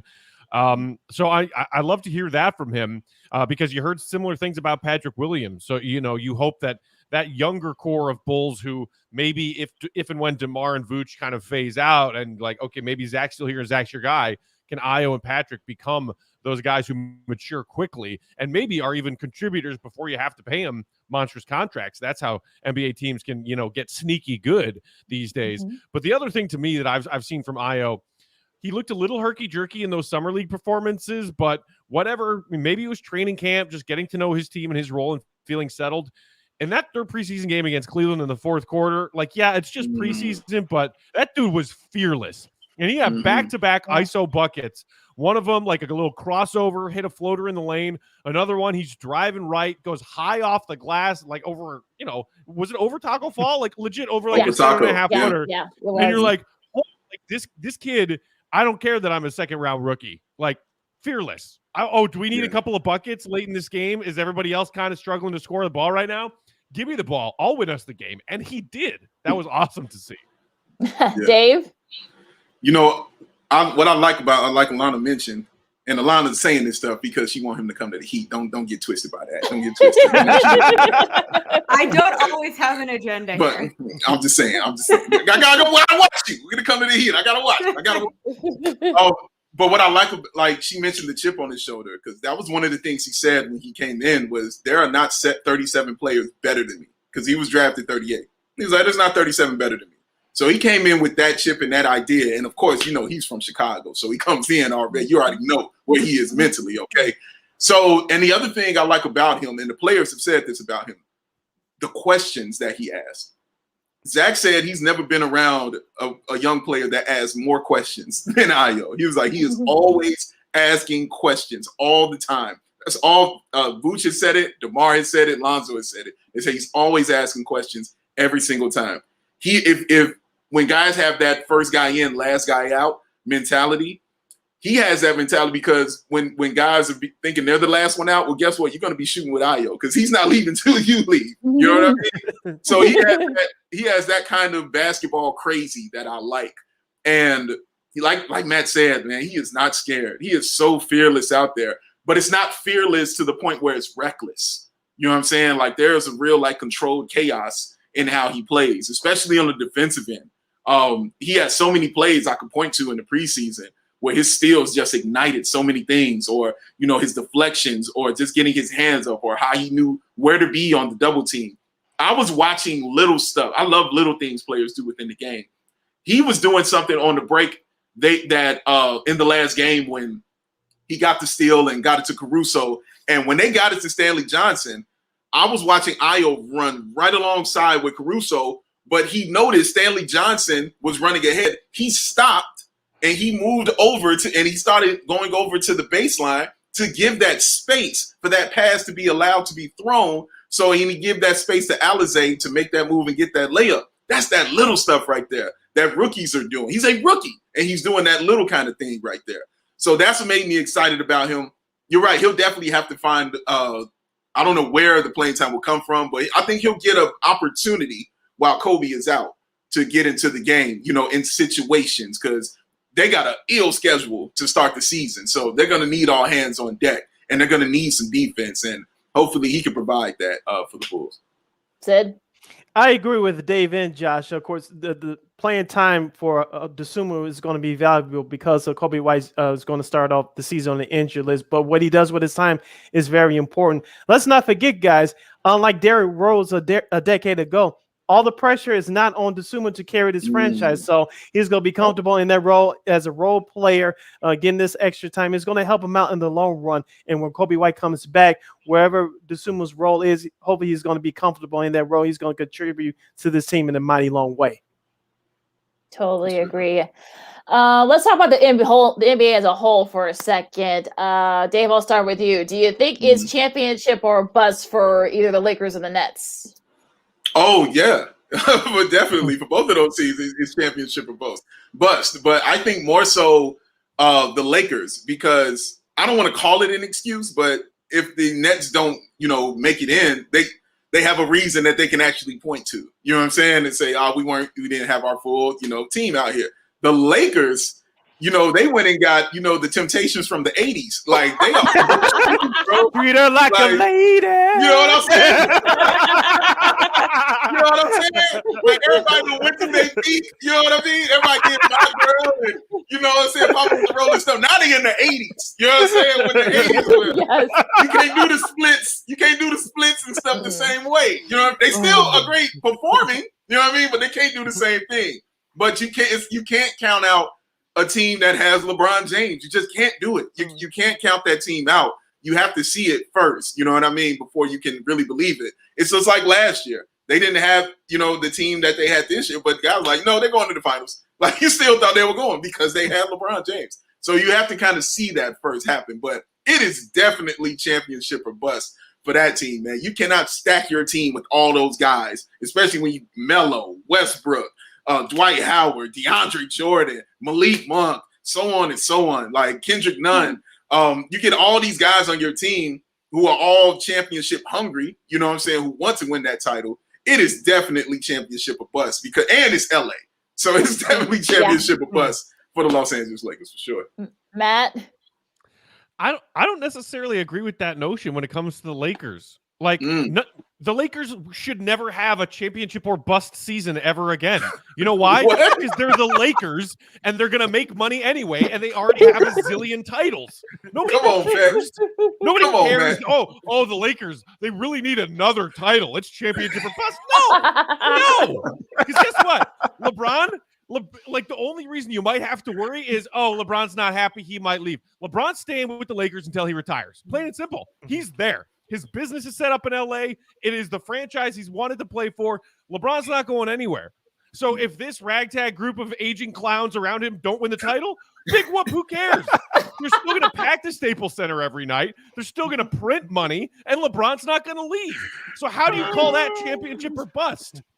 Brooklyn, meanwhile, I forget how hard Matt goes. Like, it all just, like, I forget that this is what Never forget, Alana. I know, like, what's wrong with me? Why would I expect anything different? And he's not finished. Yeah, he's not done. There's more. I'm sorry, there's more. Go ahead, Matt. Would you like me to offer my takes like this? Am I a substitute? You do you. I need to remind myself what that looks like. So the other team that we're talking about, Brooklyn, they're still trying to convince people in the NBA that they're a real franchise. Like, nobody cares about the Brooklyn Nets. Kyrie and Kevin Durant picked them over the Knicks, and people still have not cared about the Brooklyn Nets because the Knicks are the New York team, and they always will be until the Nets prove that they can actually do what they haven't ever done, which is win a title. Like, yeah, the Knicks haven't won a title since the early 70s, but they have one. The Brooklyn Nets don't. And if you got to convince Kevin Durant to stay, then you got to win. Because KD is a little bit younger than LeBron and could still bolt because he might, like LeBron did, I'm going to go to Miami. Okay, I'm going back to Cleveland. Now I'm going to LA. Kevin Durant could still make another move at some point before his career is over. And if the Nets want to keep him, they got to win. So that's why the obvious answer is, it's championship or bust for Brooklyn. The Lakers, who cares? Alana. I don't care about the Nets. I've counted them out. I don't think even with Kyrie that they were going to win a championship, but now with that circus that's happening, I do think it was smart of them to kind of like make a clear outline that he's just not allowed. I think being in limbo would have been worse for them, but still, that's a mess. So to me, like, I have no expectation of them winning a championship, and I can't really understand why anyone would. For the Lakers, I don't know. It's hard because I kind of see both points. LeBron isn't going anywhere. I totally agree with that. And I think that he knows that everyone's going to tune in. The tickets are going to be sold. People are going to pay attention to them regardless. But on the other hand, are you really going to spend time and money and effort building out that roster and not expect the best? To me, that's like, it's not even about LeBron anymore. It's about Melo, for example, and Russ and the other guys who are really hungry. So I kind of think that they more so have more expectations on their shoulders than the Nets do. I just think it's funny that no one's bringing up the Bucks. Like, did y'all forget that they won a championship? And I'm like that too. I don't expect that from them at all. And I think that that's like kind of sad in a way because everyone is kind of overlooking them. I don't know if it was just the right time, right place for them last season. Kind of the same thing with the Suns. No one's really talking about if they're going to be it. It's just Lakers, Nets. And I feel like we're going to be surprised in the end. Josh? I'm not overlooking them, Alana. Trust me, I'm not overlooking No. them. When they ask the question about them, trust me, I'm going to go in. But go ahead. Go ahead, Josh.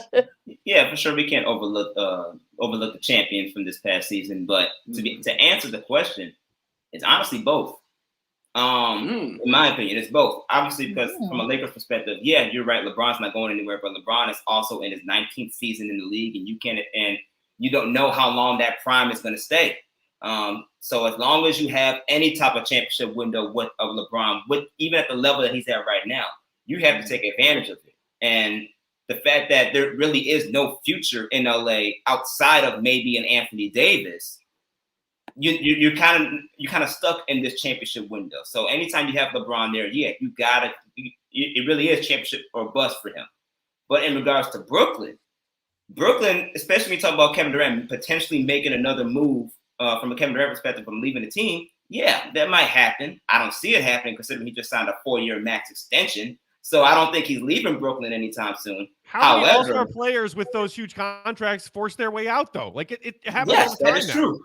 That is exactly true. But Brooklyn has a bigger problem than Kevin Durant right now. It's actually James Harden, because you're already struggling with signing Kyrie Irving to a long-term max extension with that fiasco going on. James Harden has not committed to Brooklyn past this season.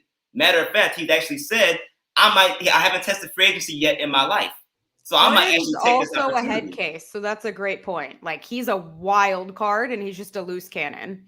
Yeah, so you don't know what James Harden, even though he asked to come to Brooklyn because of his relationship with Kevin Durant, that's not a guarantee that he's going to stay, considering what's going on with Kyrie Irving and the Nets as a whole either. So at this point, if you have no security in having your second star, and you're already uncertain about Kyrie, and it's just the Kevin Durant show with a bunch of role players, that's not going to get you far, because we already experienced that. Kevin Durant already experienced that. So both teams is championship or bust opportunities with the rosters that they currently have, because especially since the future is very uncertain for both teams when you talk about LeBron's aging, as well as Kevin Durant and not having the all-star talent that he may not have past this season. Sid? Quickly, there's pressure on both franchises to win the title, but I want to focus in on the Lakers. How much will the offense focus in on Anthony Davis this year? Because you got to start to transition to this is Anthony Davis's team now. And number two, will he stay healthy? Because he had a bunch of injuries last year. And of course, the Lakers didn't get any time off between last season and the end of the bubble season back in 2020. That's one thing. And another thing, Russell Westbrook on that team now, how much will his game change? Because he's been Mr. Everything these last few years, especially with Kevin Durant and OKC. Of course, we saw that he did that with Houston and Washington last year. How much will Russell Westbrook's game change? And how long will it take for him to adapt to LeBron and Carmelo and Anthony Davis? Well, the meshing of all of these, the veterans, especially with the Lakers, it's going to get very interesting. Ray Bull is going to have I'm not going to say he's going to have a tough time, but it's going to be very interesting handling all, all those egos. And look, Phil Jackson was able to do it multiple times, so we'll see if he can do it. As for the Nets, I'm with Alana. I don't think they're even going to win the East this year, but again, prove me wrong, even with Kyrie. So we'll see what happens. Go ahead, Sid. Yeah, we're heading down the whole stretch of our 2021-22 Chicago Bulls / NBA preview special right here on Second City Sports, live and in living color on Sports Zone Chicago. Alana Takauer, Joshua Hicks, Matt Peck, Big Dave Watson is part of our panel, along with Lakeena McGee. I'm Sydney Brown. We have less than 10 minutes left in our preview special. I want to start out with Big Dave Watson first. Who's going to be your regular season MVP and your defensive player of the year? Oh, man. As far as MVP, I don't know defensive player of the year. That's honestly, when I think of that, I just think of guys like Anthony Davis and Giannis, and then my brain stops. That's really the high. I'm like, Adebayo. Does that ring a bell? Like I said, it stops after those two. Of Rudy Gobert. No. Of Rudy Gobert. Right. I don't even think of Rudy Gobert. You're right. I don't even think of Rudy Gobert. But you know what? I'm not gonna disrespect Bam. I'm not. Bam plays defense excellent. He has a better team around him for sure, which might allow him to be better on the defensive end. And it's already a good defensive team because you have Jimmy Butler and those kind of guys. But but I'm not going to give the Heat no love. What do you think this is? Stop. But good effort though. Good effort. But MVP, man, I'm rolling with Giannis, honestly. After what I saw in the preseason, if Giannis is doing that in the regular season, he's the best player on planet Earth, period and point blank. Because everything as far as his game, look at what he's gotten out of his game so far by not having a jump shot, not having a three-pointer, and those handles and nothing like that. Oh, just, a 50-point performance in game 6, just a finals MVP, just back-to-back MVP, just defensive player of the year, doing all that stuff without having those things. If he's adding that, I watched him in the preseason. I thought it was a video game. I didn't think it was real. I'm serious. I was like, this ain't real. I kept watching. I was like, this is for real. Like, he stepped back and the confidence of his shot. He changed his shot and how he gets it off because he's realizing how big he is and how tall he is. Nobody's going to be able to block anything when he puts it up there like that. If he's playing like that with that kind of jump shot, there's nobody that can stop this dude, period. Nobody. There's nobody out there to stop him. So I'm picking Giannis. If he's doing what I'm seeing in the preseason, I got Giannis for real. Josh? Yeah, I mean, Giannis is no joke, and you can tell that he's ready for this. He's ready to come for this repeat too. Yeah. With the way he was talking even after the finals, he came out and was like, "Yo, I'm glad I won, but I'm already thinking about how I'm gonna get the next one." Like, he's already ready for that, and yeah, you could tell this from the preseason. He's definitely matured in his game and taking his game to a whole nother level when it comes to the pull-up game and creating his own shot, which is something that has been limiting his success aside from this past season. But I think we have to look at the opportunity too, depending on what goes on in Brooklyn and how that scenario plays out too.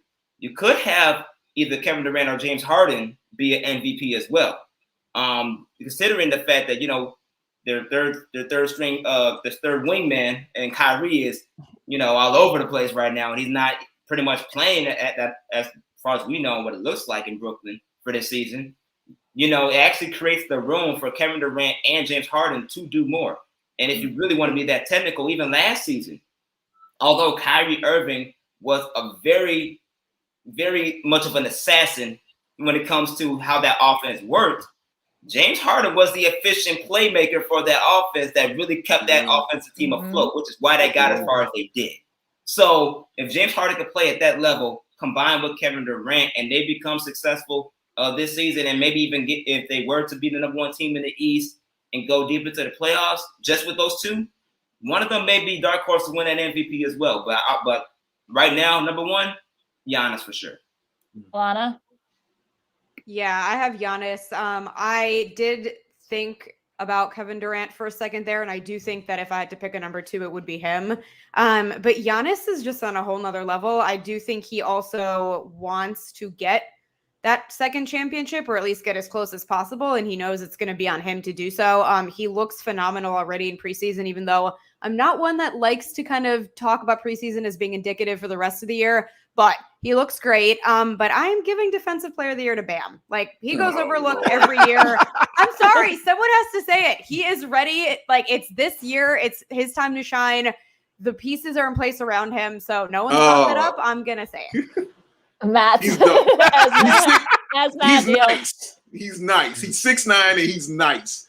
And don't underestimate what winning the gold medal did for him. It's going to help that too. But stop. I'm just going to go ahead and ignore that ridiculousness from Milana. What's new? Oh, gosh. Oh, jeez. This is how we operate a lot. I like everybody's talking about Giannis out to repeat. Not a single one of you mentioned the person who's out to repeat winning the MVP. This man, Nikola Jokic, is repeatedly underappreciated and underrespected in this league. Look, I know he maybe not like the flashy, like megastar Hollywood kind of player that the NBA wants as their MVP winner, but what you saw him do last season when Jamal Murray went down, to me, cemented his rightfulness as the MVP last season, because his, whether it's Batman, Robin, Batman, whatever, the second best player, I think, on the Nuggets, maybe some nights he's the best player, goes down with a season-ending injury, and Jokic still carries the Nuggets. I think, didn't they win like 18 of their last 20 games or whatever after Jamal Murray went down? Yeah. Because Nikola Jokic. That was the rightful winner of MVP last season. And look, Agreed. if he can replicate that, if the Nuggets, through all the chaos of the Western Conference, end up with maybe one of those top 3 seeds, and it's because Jokic is still playing like that, I'm not saying he's the favorite to win the award again, but the fact that he just gets ignored in all of these conversations is ridiculous to me. Sid? The person who should have won the MVP last year, I'm going with them this year, and that's Joel Embiid. If he didn't miss those 20 games a year ago, that award was his. Now, That is the worst take you could ever have. Oh, my goodness. I can't. But he's right, though. I will say he's right, because before he got injured, it was Embiid. It was Embiid. It's true. Yeah, I gotta agree. But I'm picking either Giannis or KD. Those are like my 2 top choices for MVP. Can I say, I also don't want to leave out Luka. Yeah, don't I was going to say Luka Luka too. Yeah, he's got a new coaching staff now. So I think Kid might, have the offense go through him. So we'll see. Real quick though, who are the sleeper teams outside of the Bucks and the Nets and the Lakers? Who's like that team that no one's really talking about, but you guys feel like can kind of challenge for those top to be the top tier in both the East and the West? Matt, I'll start with you this time. I guess I'm calling him a sleeper because no Kawhi, but I'm really curious to see what the Clippers do this season. Yeah. Like, they still have Paul George. They have complementary pieces. Like, are they going to fall apart without Kawhi, or can they figure it out enough to get themselves into positioning, and maybe they get a favorable matchup in the playoffs, and what happens there? Because everybody else, people are talking about the Lakers, of course. People are talking about Dallas, even because of Luka. Clippers are real interesting to me, and might be sneaky good. As far as the East, I mean, I don't see, like, the team that I think in the East is the most likely dark horse is the Bulls. Like, say it. Like, nobody refers to the Sixers as a dark horse, assuming that Simmons is back, and it looks like Simmons is back. Even though they were the 7th seed last year, people refer to the Celtics like they're a contender. Right. Alana's Heat aren't a dark horse because it's like, oh, they got Kyle Lowry. They're winning the championship this year. That's not a dark horse. There are national pundits picking the Bulls to finish 11th in the East. They could finish top 3. That is a dark horse right there. Josh? Yeah, in the East, obviously, you can definitely say the Bulls for sure. For me, though, a team that I'm actually really intrigued about is actually Charlotte. LaMelo Ball. I want to see how LaMelo Ball takes his team to another level. Even last year, obviously, Charlotte, didn't make the playoffs, but they were with the Bulls for that final 8, in that play-in range. Even with LaMelo being hurt for that period of time, so. I'm interested to see what Charlotte is going to do and how LaMelo Ball, if he could really take this team to another level to where they potentially could be a playoff team, especially if the Bulls make that leap and hit and go into that 4, 5, 6 range. That from the East, but from the West, for me, I believe it is the Golden State Warriors. Wow! I'm choosing the Warriors because of the fact that yes, you got a healthy Steph right now. You got a healthy Draymond. You potentially have Klay Thompson coming back in January. And outside of that, really the player that I want to pay attention to the most that really isn't in line for most improved player is Jordan Poole. That brother went off in the preseason. And I believe, and since he elevated his game to that next level, pairing that in the backcourt, especially if Andrew Wiggins doesn't step up to the way that he can, and we know he potentially can. Golden State may be they may not be up in the upper echelon of the roster, but they can play with any other team at any given night. So I think Golden State is definitely one of the sleeper teams that, even though we know how successful they really are, not getting as much hype as they deserve, considering all the injuries and everything that's been taking place the past couple of years. Alana? I don't really know if I'd call either of these dark horses, but to me, for the East, we're not really, or no one's really talking about Toronto. And I think that losing Lowry for them is going to completely reshape the team. And I think they really have something to prove. I think they're also overlooked as an organization culturally. I think they're really, bar none, to the way that they not only treat their players, but their staff. The fans are ride or die. Obviously, I'm a little biased with Goran, but I do think that he adds something there that, there's no comparison to Lowry in terms of their game, but just in terms of kind of leadership and being all in and being able to give those younger guys some kind of vet experience, I think is huge. So no one's really talking about them, but I'm curious to see how they're going to do. For the West, this is not a dark horse. It's just, to me, the Suns are going to come back. I don't know if they're going to be able to necessarily play ball in the same way that they did with the other kind of top guys in the West. But to kind of just say like that was a one and done thing, I hope that's not the case. I love them. I think that they have come so far. Monty is just, how can you not root for him? And I want him to do well. I want his team to succeed. So I don't know. To me, like I have my eyes on the Suns. Dave? Campaign 6th man of the year.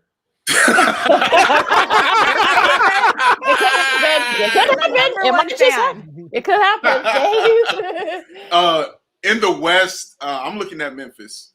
I really like Memphis. Matt knows how I love John Morant. That's just my guy. I love John Morant. But I love the players around them as well. I even like the move getting Steven Adams. I like what he adds to that team, because that team has always been about toughness, grit, and grind and all that. And Steven Adams is definitely that.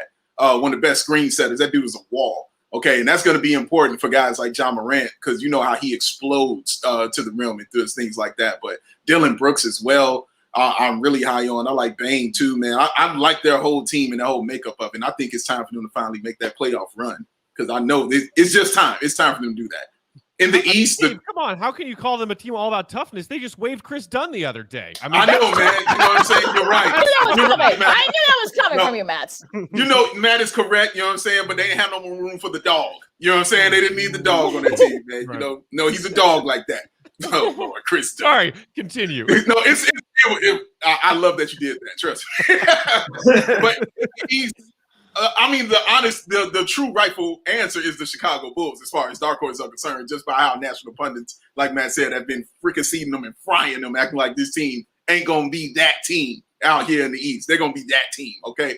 But my guys who I'm looking at is the Washington Wizards. That's who I'm looking at right there. Ooh. And you know why? Because you got Spencer Dinwiddie, of course, who I've always loved. Spencer Dinwiddie is an excellent point guard. Bradley Beal is a walking bucket. We all know this. This is what he does, man. But y'all know who I'm looking at. It's that man they call Daniel Gafford. And you know Daniel Gafford out there doing his thing. Have you not seen him in this preseason? We should have known where this was going. Answer. You know where this is going. You seen him in that preseason. The man that added a jump shot. He is much more intelligent. The conditioning is better. I expect him to have a great season with the Washington Wizards, man. He is going to be a double-double machine with a bunch of blocks. I can't wait to watch him, man. But Washington, I think we should watch out for it. Over/under on Gafford fouling out of 50 games this season. Oh, definitely take the under. Definitely take the under, man.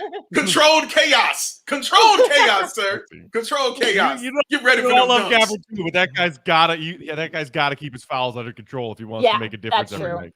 I agree. I don't disagree with that. I don't disagree. All right. Well, Alana had to go, but my quick my quick take: Memphis and Charlotte for all the reasons that was mentioned. I think those are my two sleepers. Sid, what do you think? Quickly in the Eastern Conference, I have Charlotte. Josh took early, but the New York Knicks. They did it with smoke and mirrors last year with the 4th seed. Congratulations to Derrick Rose on his engagement, but will he duplicate that performance like he did last year? And Julius Randle has a lot to prove. He failed in the playoffs last year. That's one of the reasons why they got bounced by Atlanta. Let's see if he has a great year this year. And actually, like this team to battle the Bulls for that 5th spot. I don't know if they have the talent just yet. They're my Utah Jazz version of in the Eastern Conference. That's the Indiana Pacers, but they do have the right head coach in Rick Carlisle. Oh, okay, that's a good one. All right, got anything else, Sid, before we wrap up? The NBA season, the 75th anniversary season, kicks off tomorrow night on TNT at 6:30 p.m. Central Standard Time. Brooklyn and Milwaukee. Milwaukee will get their championship rings and the championship banner will be hanging up on the Raptors at Fiserv Forum. They'll be followed by the Los Angeles Lakers hosting the Golden State Warriors. Of course, the Bulls will kick off their season Wednesday night at 6 p.m. against the Detroit Pistons against Lakeena's guy, Cade Cunningham. So we'll see if Cade Cunningham can win Rookie of the Year. We'd like to thank our panel that joining us today for our Bulls NBA Power Hour. Joshua M. Hicks, Alana Takauer, Matt Peck, and Big Dave Watson. Thank you one and all for joining us. It should be an exciting season both locally and nationally, and we'll look forward to having you guys on throughout this along and hopefully a successful season. Especially for our Bulls, absolutely. Yes. Yeah. Yeah. All right. Guys. All right. No problem. Real quick, where can people find you on the social media streets and all your other projects you guys have coming up? Josh, we'll start with you. Follow me on Instagram, Twitter, Josh M. Hicks Media for all the latest sports content, including NBA and Bulls. We got a lot coming for you this year, so be on the lookout. And you should read his stuff too. They're really great. So you guys make sure you read Josh's stuff. And Matt and Big Dave, what's coming up on Locked On Bulls? Oh my God. 5 episodes a week for the next 6 months. We're stoked. We're stoked. We did a really fun episode last Friday with Zach Guilford, friend of the pod, Chicago native and actor. He gave his thoughts on the Bulls upcoming season. You can follow me at Bulls_Peck. We are at Locked On Bulls, and Big Dave is. I'm at Bow Sports. We'll be doing Ball on Bulls. Definitely we'll be back in the swing of things starting this weekend.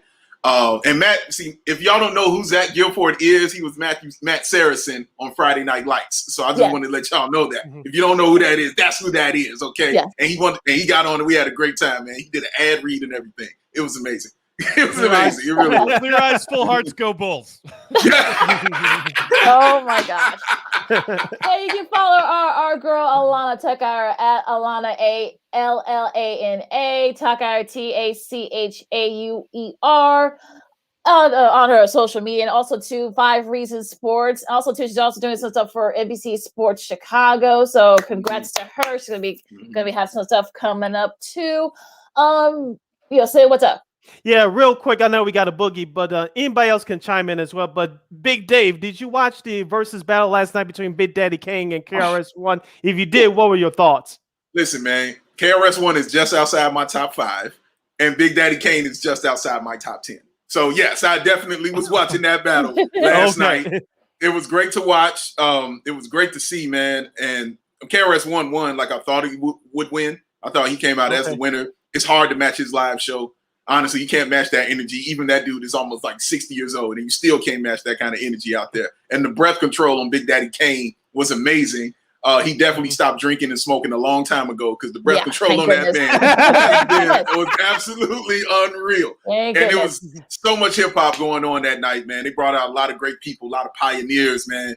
It was so much fun to see. I really enjoyed that battle. It was great. All right, Lakeena, close us out. You can follow me at Keenan McGee on the Twitter and at Keenan_McGee on the IG. You can follow yours truly, Sydney Brown, on the Twitter and the IG at SidK80. Once again, at SidK80, SIDKID80. That's SIDKID80. Make sure you download the Sports Zone Chicago app wherever you download your apps. And make sure you follow Sports Zone Chicago on all social media platforms. That's Facebook, Twitter, Instagram, and YouTube. You can catch the audio version of this podcast, Second City Sports, at War on Anchor, and you can follow War Media at WAR Media on Facebook, Twitter, Instagram, and YouTube. Once again, WAR Media at Facebook, Twitter, Instagram, and YouTube. And thank you very much in advance for your support. Like, share, subscribe, and tell your friends. Yep. For Lakeena, I'm Sid. This has been Second City Sports, live and in living color on Sports Zone Chicago. You can catch us every Monday and every Friday from noon to 2 p.m. Central Standard Time right here on Sports Zone Chicago. All right, guys, stay safe out there and be good to each other. Wash your hands, wear your mask if you're not going to get vaccinated. So for everybody, you guys be safe. This was Second City Sports on Sports Zone Chicago, and we'll see you Friday. Happy Basketball New Year. Go Bulls. Holla. So excited.